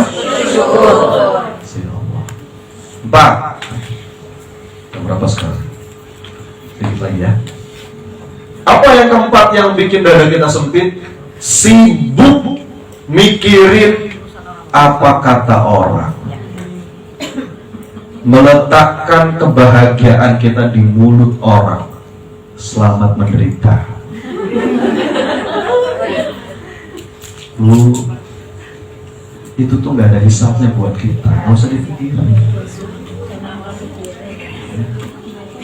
Kita tuh gak bisa bikin semua orang tuh suka sama kita. Kalau kata Imam Syafi'i, inna ridhon nas ghayatun la tudra. Berharap semua orang suka sama kita itu mustahil. Masih ingat bu kisahnya Luqmanul Hakim? Masih ingat? Masih. Yang bapak sama anak bawa keledai, masih ingat? Masih. Gimana ceritanya? Bapak sama anak bawa keledai, anaknya di atas, bapaknya di bawah. Dituntun keledainya. Diomongin orang nggak? Iya. Salah nggak? Salah. Apa kata orang? Anak-anaknya nggak tahu diri. Gitu tuh orang zaman sekarang tuh, nggak punya adab sama orang tua. Enak-enakan dia di atas, bapaknya suruh jalan. Tuh gitu tuh anak zaman sekarang tuh. Bapaknya dengar, nak salah. Tukeran ya. Bapak di atas, kamu di bawah. Tuntun keledainya. Diomongin orang nggak? Salah? Apa kata orang? Kejabatan Bapak nggak tahu diri. Ada ya bapak kayak gitu. enak-enakan di atas, anaknya suruh jalan. Habis pikir sih ada bapak kayak gitu. Bapaknya dengar, salah nak, sini kamu naik berdua gitu.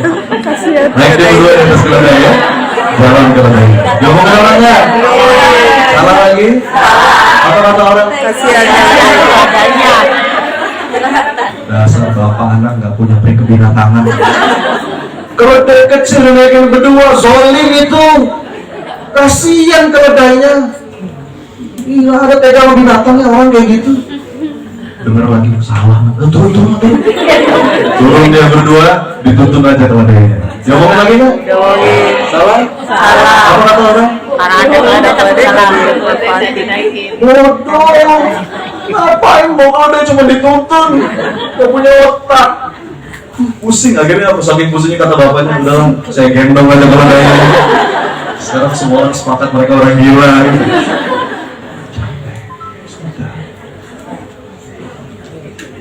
Bu, saya mau kasih kabar bahagia nih. Omongan orang tuh gak ada hisapnya buat kita. Ngapain pusing? Yang dihisap tuh omongan kita. Orang kita tuh gak ada hisapnya buat kita, santai aja. Makanya gak usah sibuk klarifikasi. Beberapa orang tuh sibuk banget klarifikasi. Klarifikasi perlu pada forum yang tepat, tapi gak usah terus-terusan. Kalau kata Imam Syafi'i itu begini, kata Sayyidina Ali, kita tuh gak perlu sebenarnya menjelaskan tentang diri kita kepada siapapun. Kenapa? Karena orang itu kalau udah benci, gak percaya itu. Tapi orang kalau udah suka, gak butuh itu. Relax aja Bu, santuy. Santai aja. Lagi pula Bu, ini punten ya. Hari ini kita meninggal, besok lusa orang tuh lupa sama kita. Betul? Ini perhatikan, ada sebuah kalimat yang buat saya majel banget. Kalimatnya begini, seandainya engkau tahu betapa cepatnya manusia melupakanmu setelah engkau wafat, maka engkau tidak akan sudi mencari ridho siapapun. Ini Bu ya, ini saya kasih tahu ya. Hari ini kita meninggal, besok lusa orang tuh lupa sama kita. Betul Bu? Kan mungkin ada lah yang masih ingat anak, pasangan, ya setahun 2 tahun lah. Habis itu mereka sibuk lagi dengan dunianya sendiri. Terus ngapain kita sibuk cari perhatian orang? Come on. Capek. Lah terus penawarnya apa Mas? Penawarnya itu ikhlas. Coba diulang, apa? Ikhlas. Ikhlas itu apa sih? Ikhlas itu nih Bu ya, definisi sederhananya. Ikhlas itu ketika sudah putus harapan di hati kita kecuali hanya kepada Allah.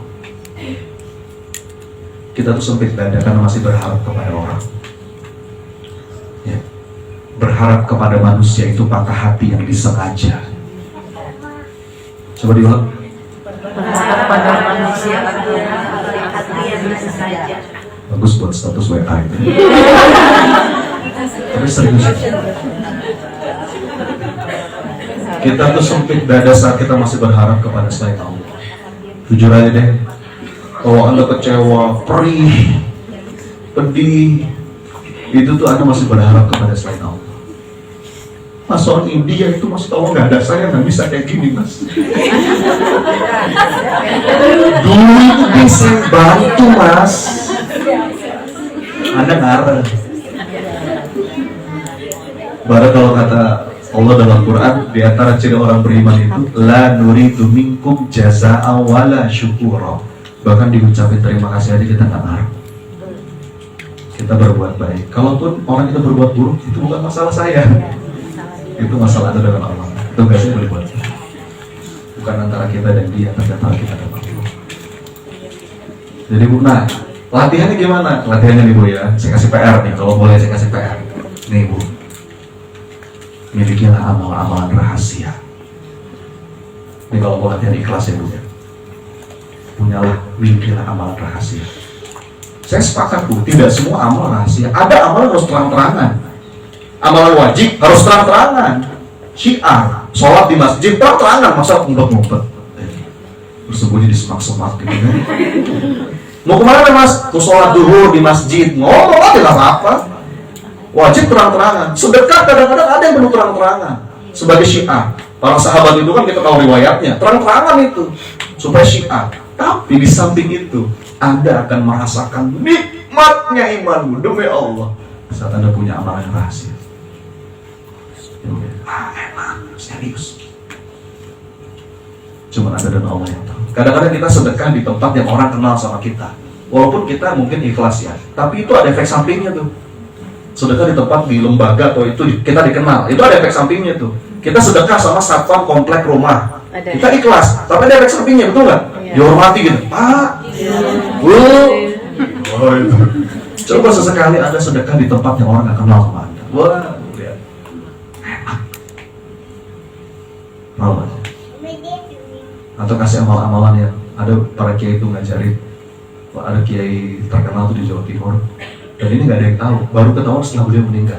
Ternyata suka bersihin toilet, ya, bersih, lihat kiai, dan nggak ada yang tahu, baru ketahuan setelah dia udah meninggal. Kadang-kadang Allah tuh menjaga keikhlasan hati hambanya baru populer setelah dia udah meninggal. Milikilah amal rahasia. Ya. Dan itu butuh latihan. Latihannya seumur hidup. Itu yang keempat. Terakhir, yang kelima, yang bisa bikin dada kita sempit itu adalah apa? Saat kita nggak mau memaafkan. Apa yang kelima? Tidak mau memaafkan. Nggak mau memaafkan. Ya. Padahal Bu, kita itu insya Allah akan mudah kok maafin orang kalau kita berharap dimaafin sama Allah. Kalau kita sadar bahwa kita tuh juga butuh dimaafin sama Allah. Ya, ada sebuah ayat Bu, yang ayat indah banget. Allah tuh bilang begini, wal yafu wal yasfahu ala tuhibbuna ayyaghfirallahu lakum. Quran surat An-Nur ayat 22. Artinya apa? Maafkanlah mereka, lapangkanlah dada. Bukankah kamu juga ingin dimaafin sama Allah? Ini sebenarnya ayat Bu tentang Abu Bakar. Kenal Abu Bakar Bu? Tahu ya? Kita semua tahu Sayyidina Abu Bakar itu orang yang sering nolong orang, bantu orang. Jadi ceritanya begini Bu, Sayyidina Abu Bakar ini itu tuh ada salah seorang sahabat namanya Mistoh. Dia itu sahabat Rasulullah yang secara ekonomi kekurangan. Abu Bakar sering bantu Mistoh ini. Tiap bulan kebutuhan keluarganya dia penuhi, sedekah terus. Dia bantu terus. Suatu hari, Mistoh ini ikut-ikutan nyebar kabar bohong tentang Aisyah. Pernah dengar Bu? Pernah. Aisyah itu siapa? Istri Istrinya Nabi sekaligus putrinya Abu Bakar. Kalau Anda belajar sirah, ada sebuah peristiwa yang cukup menggoncang Madinah, namanya hadisul ifk. Apa itu? Gosip tentang Aisyah yang selingkuh. Pernah tahu ya? Pernah. Itu hoax terbesar di zamannya Nabi. Dan itu sempat membuat Nabi tergoncang. Karena waktu itu awalnya belum ada penjelasan dari Allah. Sampai akhirnya Allah yang jelasin langsung. Jadi Aisyah itu langsung diklarifikasi sama Allah.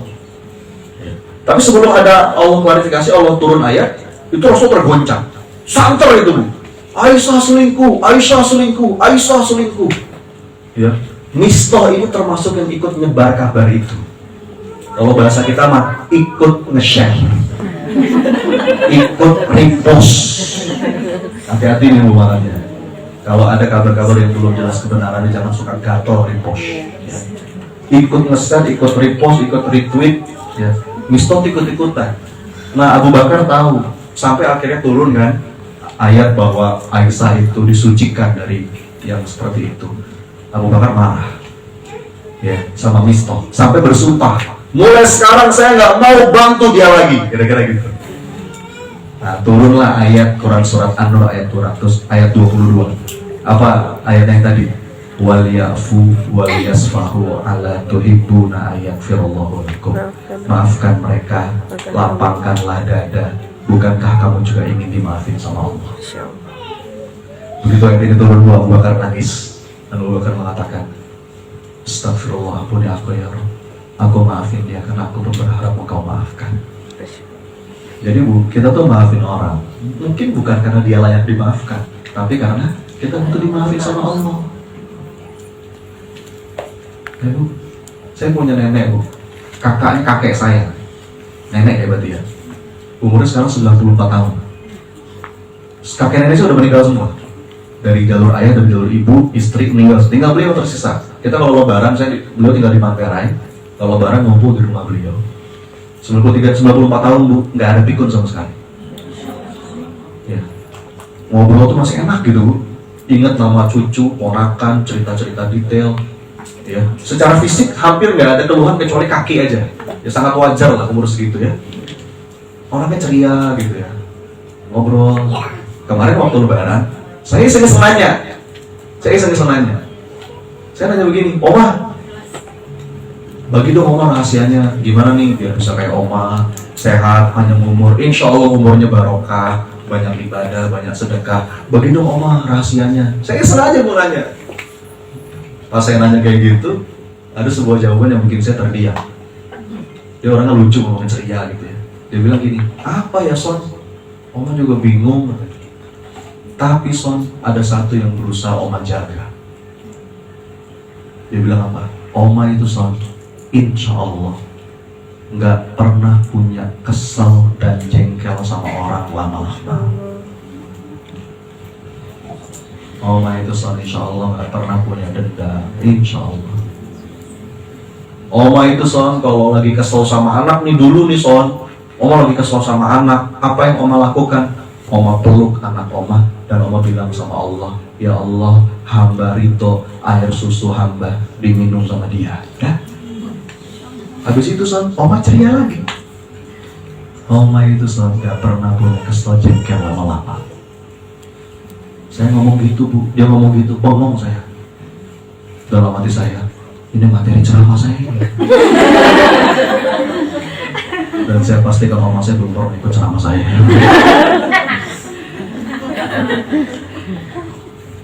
Tapi anehnya beberapa orang ada yang senangnya ngintip. Mas Sony, setiap kata-kata dia nggak akan saya lupa. Itu pilihan Anda. It's your choice. Itu dalam kendali Anda. Bu, punten ya, nih punten.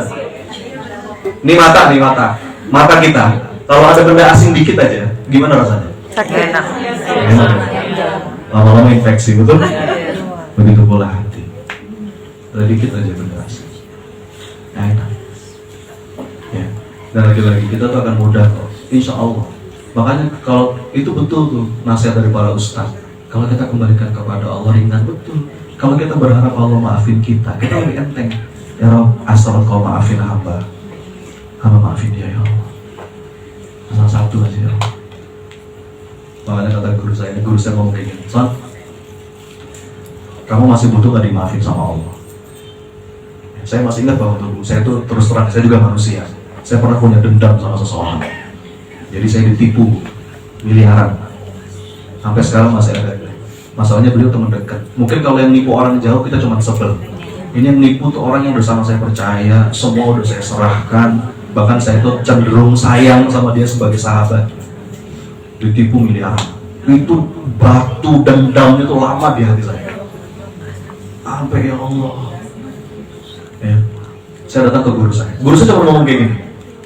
Son, masih mau gak dimaafin sama Allah? Masih lah Ustaz. Apa kata guru saya? Kamu tahu gak cara pasti untuk dapat maafnya Allah? Waktu itu saya jawab, istighfar lah Ustaz. Kata guru saya, belum tentu. Masih ada kemungkinan istighfar kita gak diterima. Apalagi istighfarnya ibu-ibu kalau lagi marah. Astagfirullahaladzim. Artinya kata guru saya, ada banyak sebab yang menyebabkan istighfar kita nggak diterima. Tapi ada satu cara yang lebih pasti. Apa Ustaz? Banyak-banyak maafin orang. Dibacain ayat yang tadi. Wal yafu wal yasfahu ala tuhibbuna ayaghfirullahu lakum. Terus terang tuh ayat itu yang ngancurin batu di hati saya. Saya bilang ya Allah, yang sudah terjadi. Ya. Tapi memaafkan itu bukan berarti melupakan. Enggak. Perintahnya itu bukan melupakan, tapi Memaafkan. lu nggak lupa apa nggak lupa. Tapi emosinya udah kita detach. Dan itu memang butuh proses. Ya. Memang nggak mudah. Kalau mudah dia ini kipas angin ya. Kalau mudah dia ini kulkas. Makanya kata Allah, waliyafu waliyasfahu ala tuhibbuna ayaghfirullahu lakum. Maka penawarnya itu adalah menumbuhkan rasa butuh dimaafin sama Allah. Rasa butuh dimaafin sama Allah. Itu 5. Coba diulang. 1 apa yang bikin sempit dada? Meratapi. Penawarnya apa?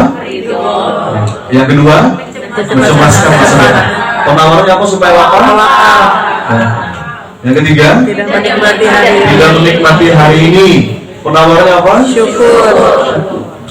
Yang keempat, sibuk dengan apa kata orang? Penawarnya apa? Ikhlas. Ikhlas.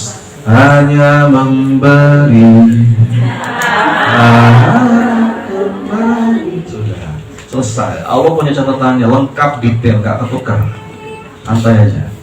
Yang kelima, Memaafkan. Tidak memaafkan. penawarnya apa? Menumbuhkan rasa butuh dimaafin. Oleh Allah. Itu Bu, mudah-mudahan 5 ini bisa kita bawa pulang dan membuat dada kita lapang. Amin. Amin. Terima kasih sekalian. Saya kembalikan kepada Bu acara. Nanti kita tutup dengan doa bersama ya. Bu, sesi yang paling penting dalam majelis ilmu itu doanya. Bahkan bukan materinya. Ini saya serius. Karena saya suka melihat. Kadang-kadang orang itu ikut majelis taklim. Di tengah jalan pulang. Ya. Oh, materinya udah selesai ya? Pulang. Padahal yang lebih penting dari materinya itu apa? Karena kata Rasulullah dalam majelis ilmu itu salah satu momentum mustajab. Oh, materi kita bisa lupa, tapi kalau doa Allah nggak akan lupa. Ya. Terus sebelum itu saya kembali kepada pembicara. Mereka ada yang sharing 1-2 orang, silakan. Baik, kami buka dua pertanyaan untuk teman-teman yang mau bertanya, silakan. Satu lagi. Bagian belakang ada?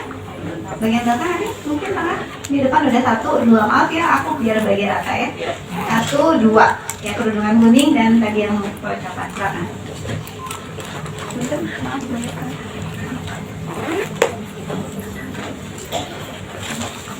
Assalamualaikum warahmatullahi wabarakatuh. Nama saya Tina, domisili di Bintaro. Begini Pak Ustadz, orang tua saya dua-duanya sudah meninggal. Pertama ibu saya, kemudian 40 hari setelah ibu saya meninggal, kemudian menyusul bapak saya. Menurut saya sudah ikhlas, sudah lapang dada, sudah hidup gitu ya. Tapi pertanyaan saya, apakah sudah bisa dikatakan hidup pada saat saya lewat kayak rumah makan terakhir saya makan sama ibu saya nih gitu. Terus saya, ya Allah itu kan terakhir sama ibu di situ gitu. Atau saya waktu lewat rumah sakit ibu saya terakhir menghabiskan apa, terus saya kayak seperti yang tadi ada di materi ya, seandainya aja saya pilih dokter yang ini nih gitu. Seperti itu, apakah sudah bisa dikatakan gitu? Terima kasih. Assalamualaikum warahmatullahi wabarakatuh. Satu-satu dulu aja ya Ustaz ya, biar nggak lupa. Nggak apa-apa, sekalian aja. Langsung aja. Oke, baik, yang kedua. Bentar, Bu.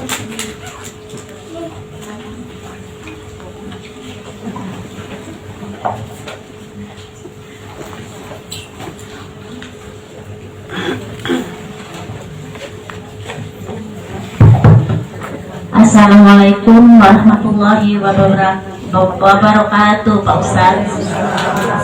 Pak Ustadz, saya mau bertanya, tapi saya tidak bisa menceritakan secara mendetail ya Pak Ustadz. Cuman ada di hati saya yang sangat-sangat kecewa dan sakit hati ya. Dan untuk menghilangkan biar berlapang dada itu, bagaimana cara saya untuk mengatasi rasa sakit hati saya, kecewa saya, dan berlapang dada agar tetap menjadi positif, Pak Ustadz. Nah, sebelumnya itu aja Pak Ustadz. Terima kasih. Assalamualaikum warahmatullahi wabarakatuh. Waalaikumsalam. Terima kasih ibu-ibu sekalian. Ini 2 pertanyaan yang insya Allah bisa dijawab sekaligus ya.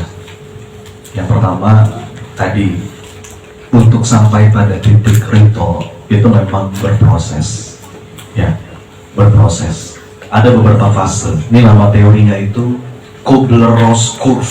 Jadi kita akan melewati, normal kita sebagai manusia ya Bu, normal kita sebagai manusia, kita akan melewati beberapa fase.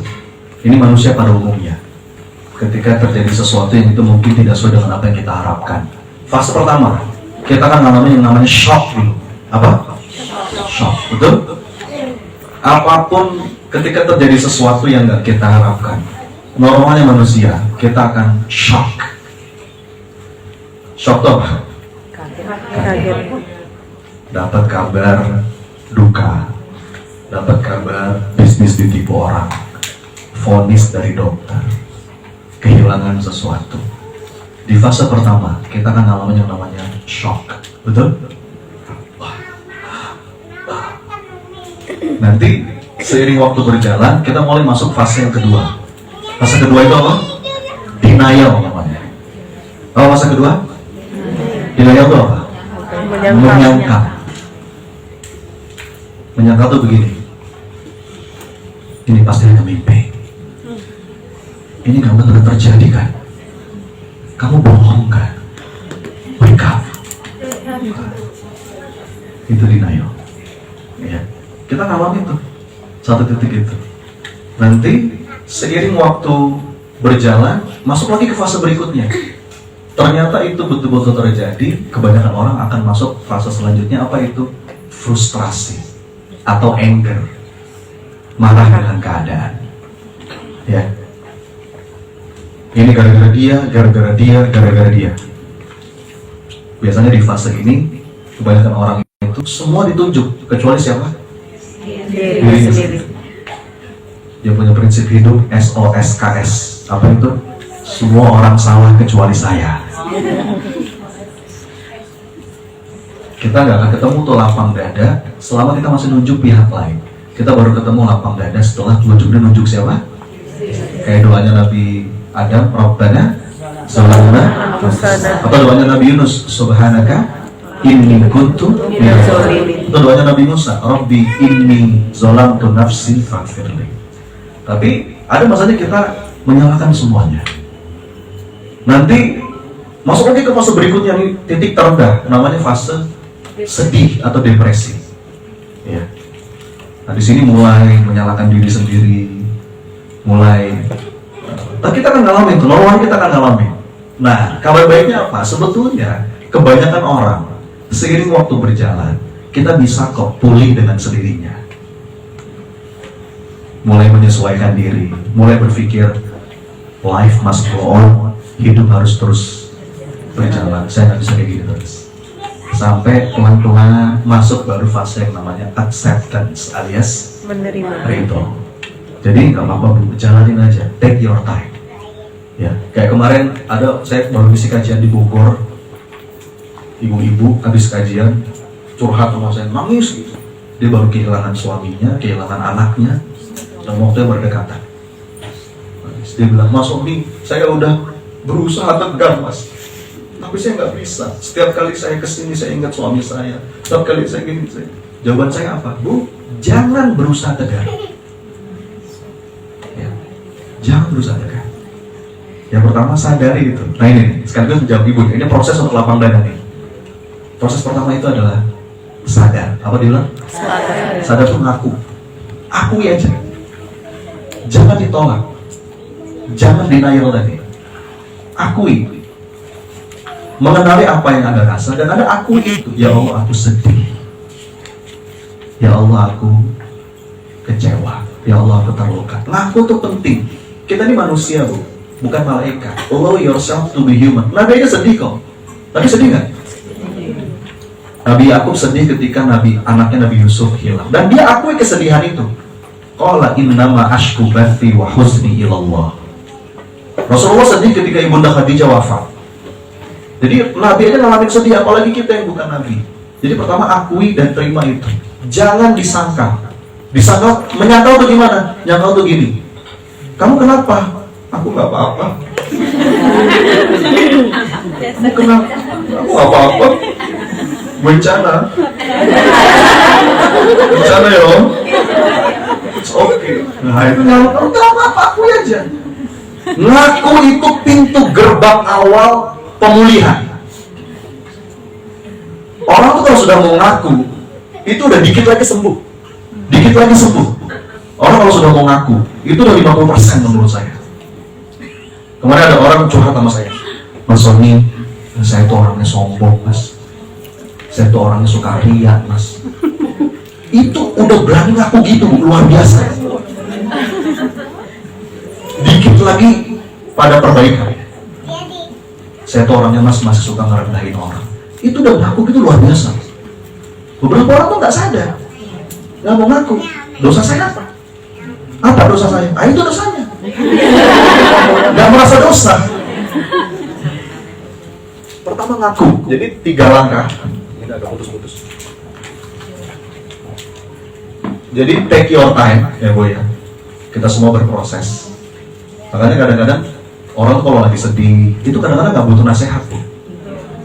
Cuman butuh diakui saja, ditemenin aja, pelan-pelan berokok. Makanya kadang-kadang kalau ada ibu-ibu yang curhat sama saya, Mas Sony, ya pasti saya pastikan yang pertama dia sholatnya bagus, dia imannya bagus. Yang penting ada fondasi itu. Kadang-kadang saya nggak kasih nasihat apapun, terus saya bilang, Bu, take your time, nanti sembuh insyaallah. Ya. Dalam proses itu yang pertama kita mengaku dulu. Jadi 3M lah, 3M ya. M yang pertama mengaku, apa? Menyadari. Akui apa yang Anda rasa. Ya Allah, aku sedih.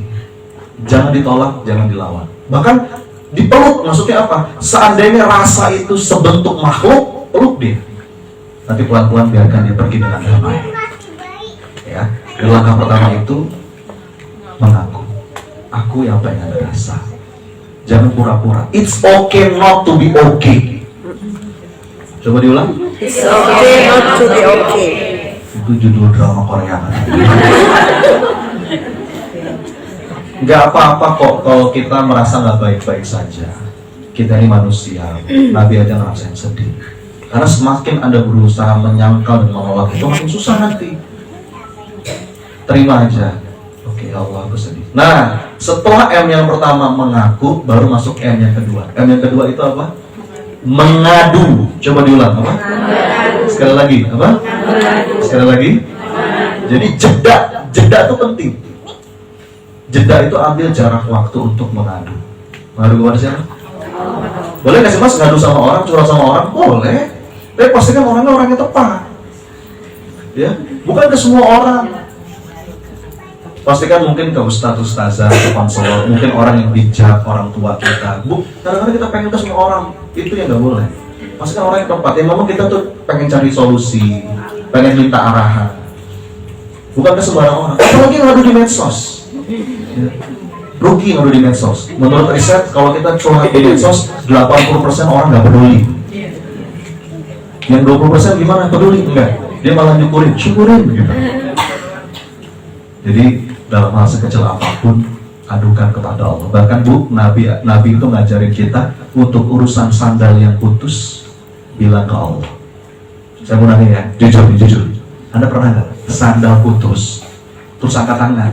Ya Allah, sandalku putus ya Allah. Pernah Bu? Rasul yang nyuruh. Anda bayangkan, untuk urusan sandal yang putus aja, kita diminta bilang ke Allah. Aduh, enak Bu. Demi Allah melapangkan ngadu ke Allah itu. Kata para ulama, doa itu, ngadu itu obat bagi jiwa yang hampa, pikiran yang bimbang, dan hati yang terluka. Ya. Jadi kalau kita pengen ngomong sama Allah, doa. Tapi kalau kita pengen Allah ngomong sama kita, gimana caranya?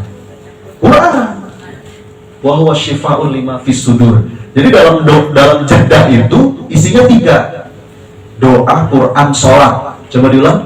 Doa, Quran, sholat. Nah, itu ngadu. Ajarin Bu, bahkan anak-anak kita ya Bu, cucu-cucu kita ajarin. Untuk hal sekecil apapun, ngomong ke Allah. Kayak kemarin anak saya tuh, yang nomor 3, tiba-tiba, Abi pengen martabak katanya. Ya. Apa jawaban kita? Udah minta belum tak sama Allah? Doa dulu nggak sama Allah. Abi dapat rezeki dari Allah. Yang ngasih martabak itu Allah. Abi cuma jalan aja. Oh gitu ya Bi? Iya. Angkat tangan dia. Ya Allah, aku pengen martabak. Amin.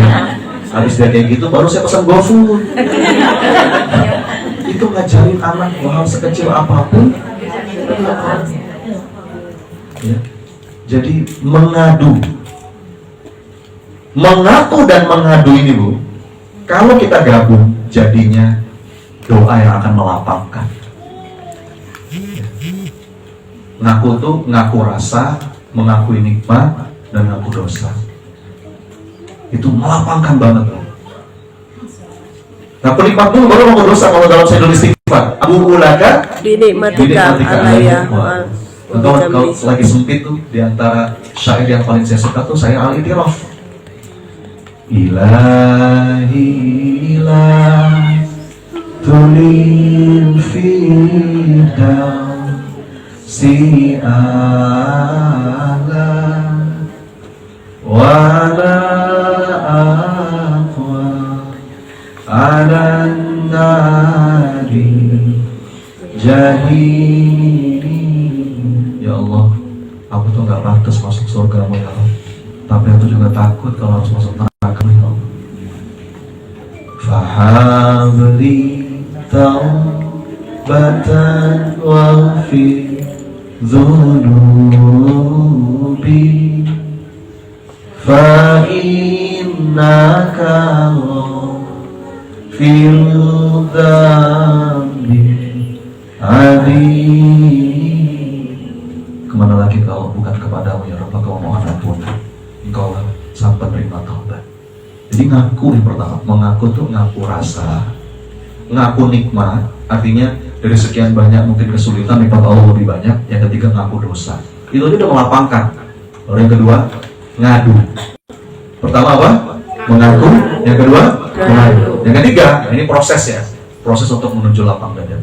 Yang ketiga itu M juga, menyibukkan diri dengan amal soleh. Karena kita tuh fitrahnya sibuk. Kalau kita nggak sibuk dalam kebaikan, pasti sibuk dalam keburukan. Jadi kadang-kadang yang bikin kita keinget terus sesuatu yang bikin sempit dada kita karena kita nggak punya aktivitas, betul? Makanya bahaya tuh, sendirian ngurung diri di kamar, itu setan senang. Sibukkan diri dengan amal soleh, ikut majelis taklim, baca Quran, ikut kegiatan positif, ya. Dan itu akan apa namanya, membuat kita bisa bangkit. Jangan tenggelam dalam kesedihan. Setan itu senang. Kalau kata Imam Ibnu Qayyim, la syai'a ahabu ila syaitani min husnil mu'min. Tidak ada yang paling disenangi setan kecuali seorang mukmin yang bersedih hati.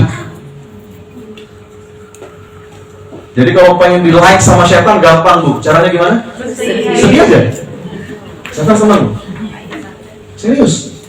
Ya. Maka bagaimana caranya tadi? 3M. M yang pertama apa? Mengaku. M yang kedua? Mengaku. M yang ketiga? Menyibukkan diri dengan amal soleh. Produktif. Ya. Walaupun lagi sempit dada, apa? Cuci piring, bersihin dapur, kan enak ya. Setiap kali sedih, dapur bersih. Karena base fitrahnya kita tuh kalau lagi sedih, lagi sempit dada, mager, betul ya Bu? Nah itu dilawan dengan bergerak. Pertama kita ngaku dulu, ngadu, dan sibukkan diri dengan amal soleh. Jalani prosesnya Bu, nanti insya Allah sampai pada level itu. Oke? Mudah-mudahan menjawab. Kita tunggu kalau doa. Oke? Bismillah. Mudah-mudahan sekalian, sebagaimana yang saya sampaikan tadi, kalau boleh saya memilih, yang bikin saya semangat kalau diundang ke majelis taklim itu adalah ketika berkesempatan doa bareng jamaah. Ya. Karena saya nggak tahu Bu, boleh jadi di antara lisan ibu-ibu sekalian, amin dari ibu-ibu sekalian yang membuat doa kita tuh terijabah. Kalau kata Rasulullah, pokoknya di mana ada satu majelis yang di situ ngomongin Allah, maka ada rahmat Allah yang turun, ada malaikat yang ikut mendoakan. Yuk, angkat tangannya, angkat tangannya, hadirkan hatinya. Kita mulai dengan istighfar sepenuh rasa. Astagfirullah, astagfirullah, astagfirullah. Salawat kepada Nabi. Allahumma salli wa sallim wa barik ala Muhammad wa ala alihi wa ashabihi ajma'in. Duhai Allah yang maha mendengar sepelan apapun doa kami. Duhai Allah yang maha tahu pertemuan kami pagi hari ini. Ya Allah, catatkan ya Rob, siapapun yang hadir pada hari ini, tiap langkahnya Engkau jadikan amal soleh. Catatkan ya Allah, siapapun yang hadir pada hari ini, tiap langkahnya Engkau jadikan penggugur dosa. Ya Allah, kami gak ada niat lain ya Rob datang ke sini kecuali kepengen belajar jadi hamba yang lebih baik. Ya Allah, lembutkan hati kami ya Rob dengan ilmu-ilmu yang sudah kami pelajari. Semoga jadi jalan Kau lembutkan hati kami. Mungkin selama ini hati kami udah mulai mengeras ya Allah karena dosa-dosa kami, sampai tidak bisa merasakan getaran ketika namamu disebut, tidak bisa merasakan getaran ketika ayat-Mu dibacakan. Jangan ya Allah, ya Latif, lembutkan hati kami, karuniakan kepada kami hikmah dan hidayah. Allahumma aftah lana hikmataka wansur alaina rahmataka ya dzal jalali wal ikram. Ya Allah, jadikanlah ilmu yang sudah kami bahas tadi betul-betul bisa kami amalkan, bukan sekedar kami ketahui. Rabbana zidna ilman nafi'an mubarakan wa na'udzubika min ilmin la yanfa. Ya Allah, jika ada di antara kami yang hadir pada hari ini sedang terasa sempit, lapangkan ya Allah. Sedang sulit, mudahkan ya Allah. Jika ada yang sedang sakit, sembuhkan ya Allah. Jika ada yang sedang punya masalah, angkat masalahnya ya Allah. Jika ada yang sedang punya hajat, wujudkan ya Allah, jika memang itu baik. Ya Allah, undang kami lagi terus dan terus untuk bisa bersujud langsung di depan Ka'bah-Mu, untuk bisa merasakan wukuf di Arafah-Mu, untuk bisa duduk bersimpu di masjid Nabi-Mu. Ya Allah, ya Rabb, Engkau janjikan majelis ilmu ini adalah saat mustajabnya doa, maka kabulkan doa kami. Ibu-ibu sekalian, saya berikan kesempatan, silakan doa masing-masing, apapun itu yang sekarang terlintas di pikiran, silakan minta sama Allah selama itu baik. Silakan. Amin ya Allah, saya aminkan. Amin ya Allah.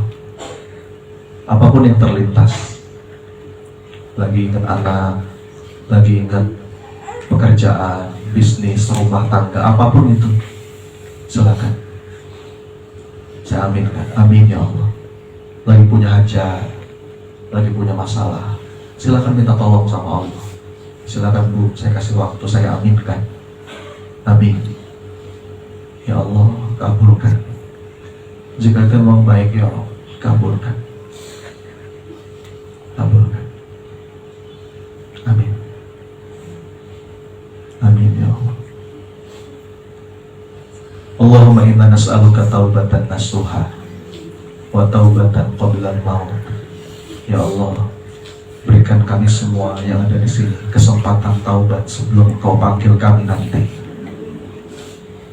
Allahumma inna nas'aluka husnul khatimah wa na'udzubika min su'il khatimah. Ya Allah, jadikanlah akhir hidup kami nanti betul-betul akhir hidup yang baik ya Allah. Lindungi kami ya Rabb dari akhir hidup yang buruk. Rabbana atina min ladunka rahmah wa hayyi' lana min amrina rasyada. Ya muqallibal qulub tsabbit qulubana ala dinik. Ya Allah, banyak usia kami yang sudah kami sia-siakan. Di sisa umur yang masih Kau kasih ini ya Allah, tuntun kami ya Allah.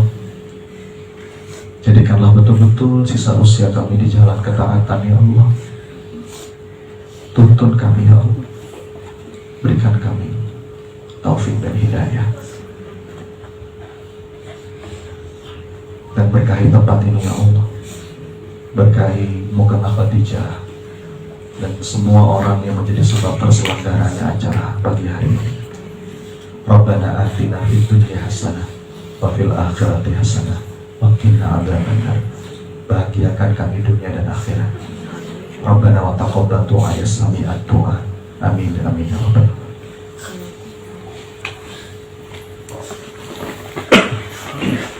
Ibu sekalian, terima kasih. Saya mohon maaf jika ada kekurangan. langsung pamit ya, kembali ke Bekasi. Ada beberapa agenda. Kita tutup dengan kafaratul majlis ya. Subhanakallahumma wa bihamdika asyhadu an la ilaha illa anta astaghfiruka wa atubu ilaik. Kata Rasulullah, barang siapa yang menutup majelis dengan doa tadi, maka semua kesalahan sepanjang majelis, jika ada kesalahan Allah ampuni. Jangan lupa kita bisa berinteraksi lewat medsos Bapak Ibu. Silakan follow Instagram saya, TikTok saya. Mudah-mudahan bisa terus dapat. Saya berikan kepada pembawa acara. Assalamualaikum warahmatullahi wabarakatuh. Waalaikumsalam.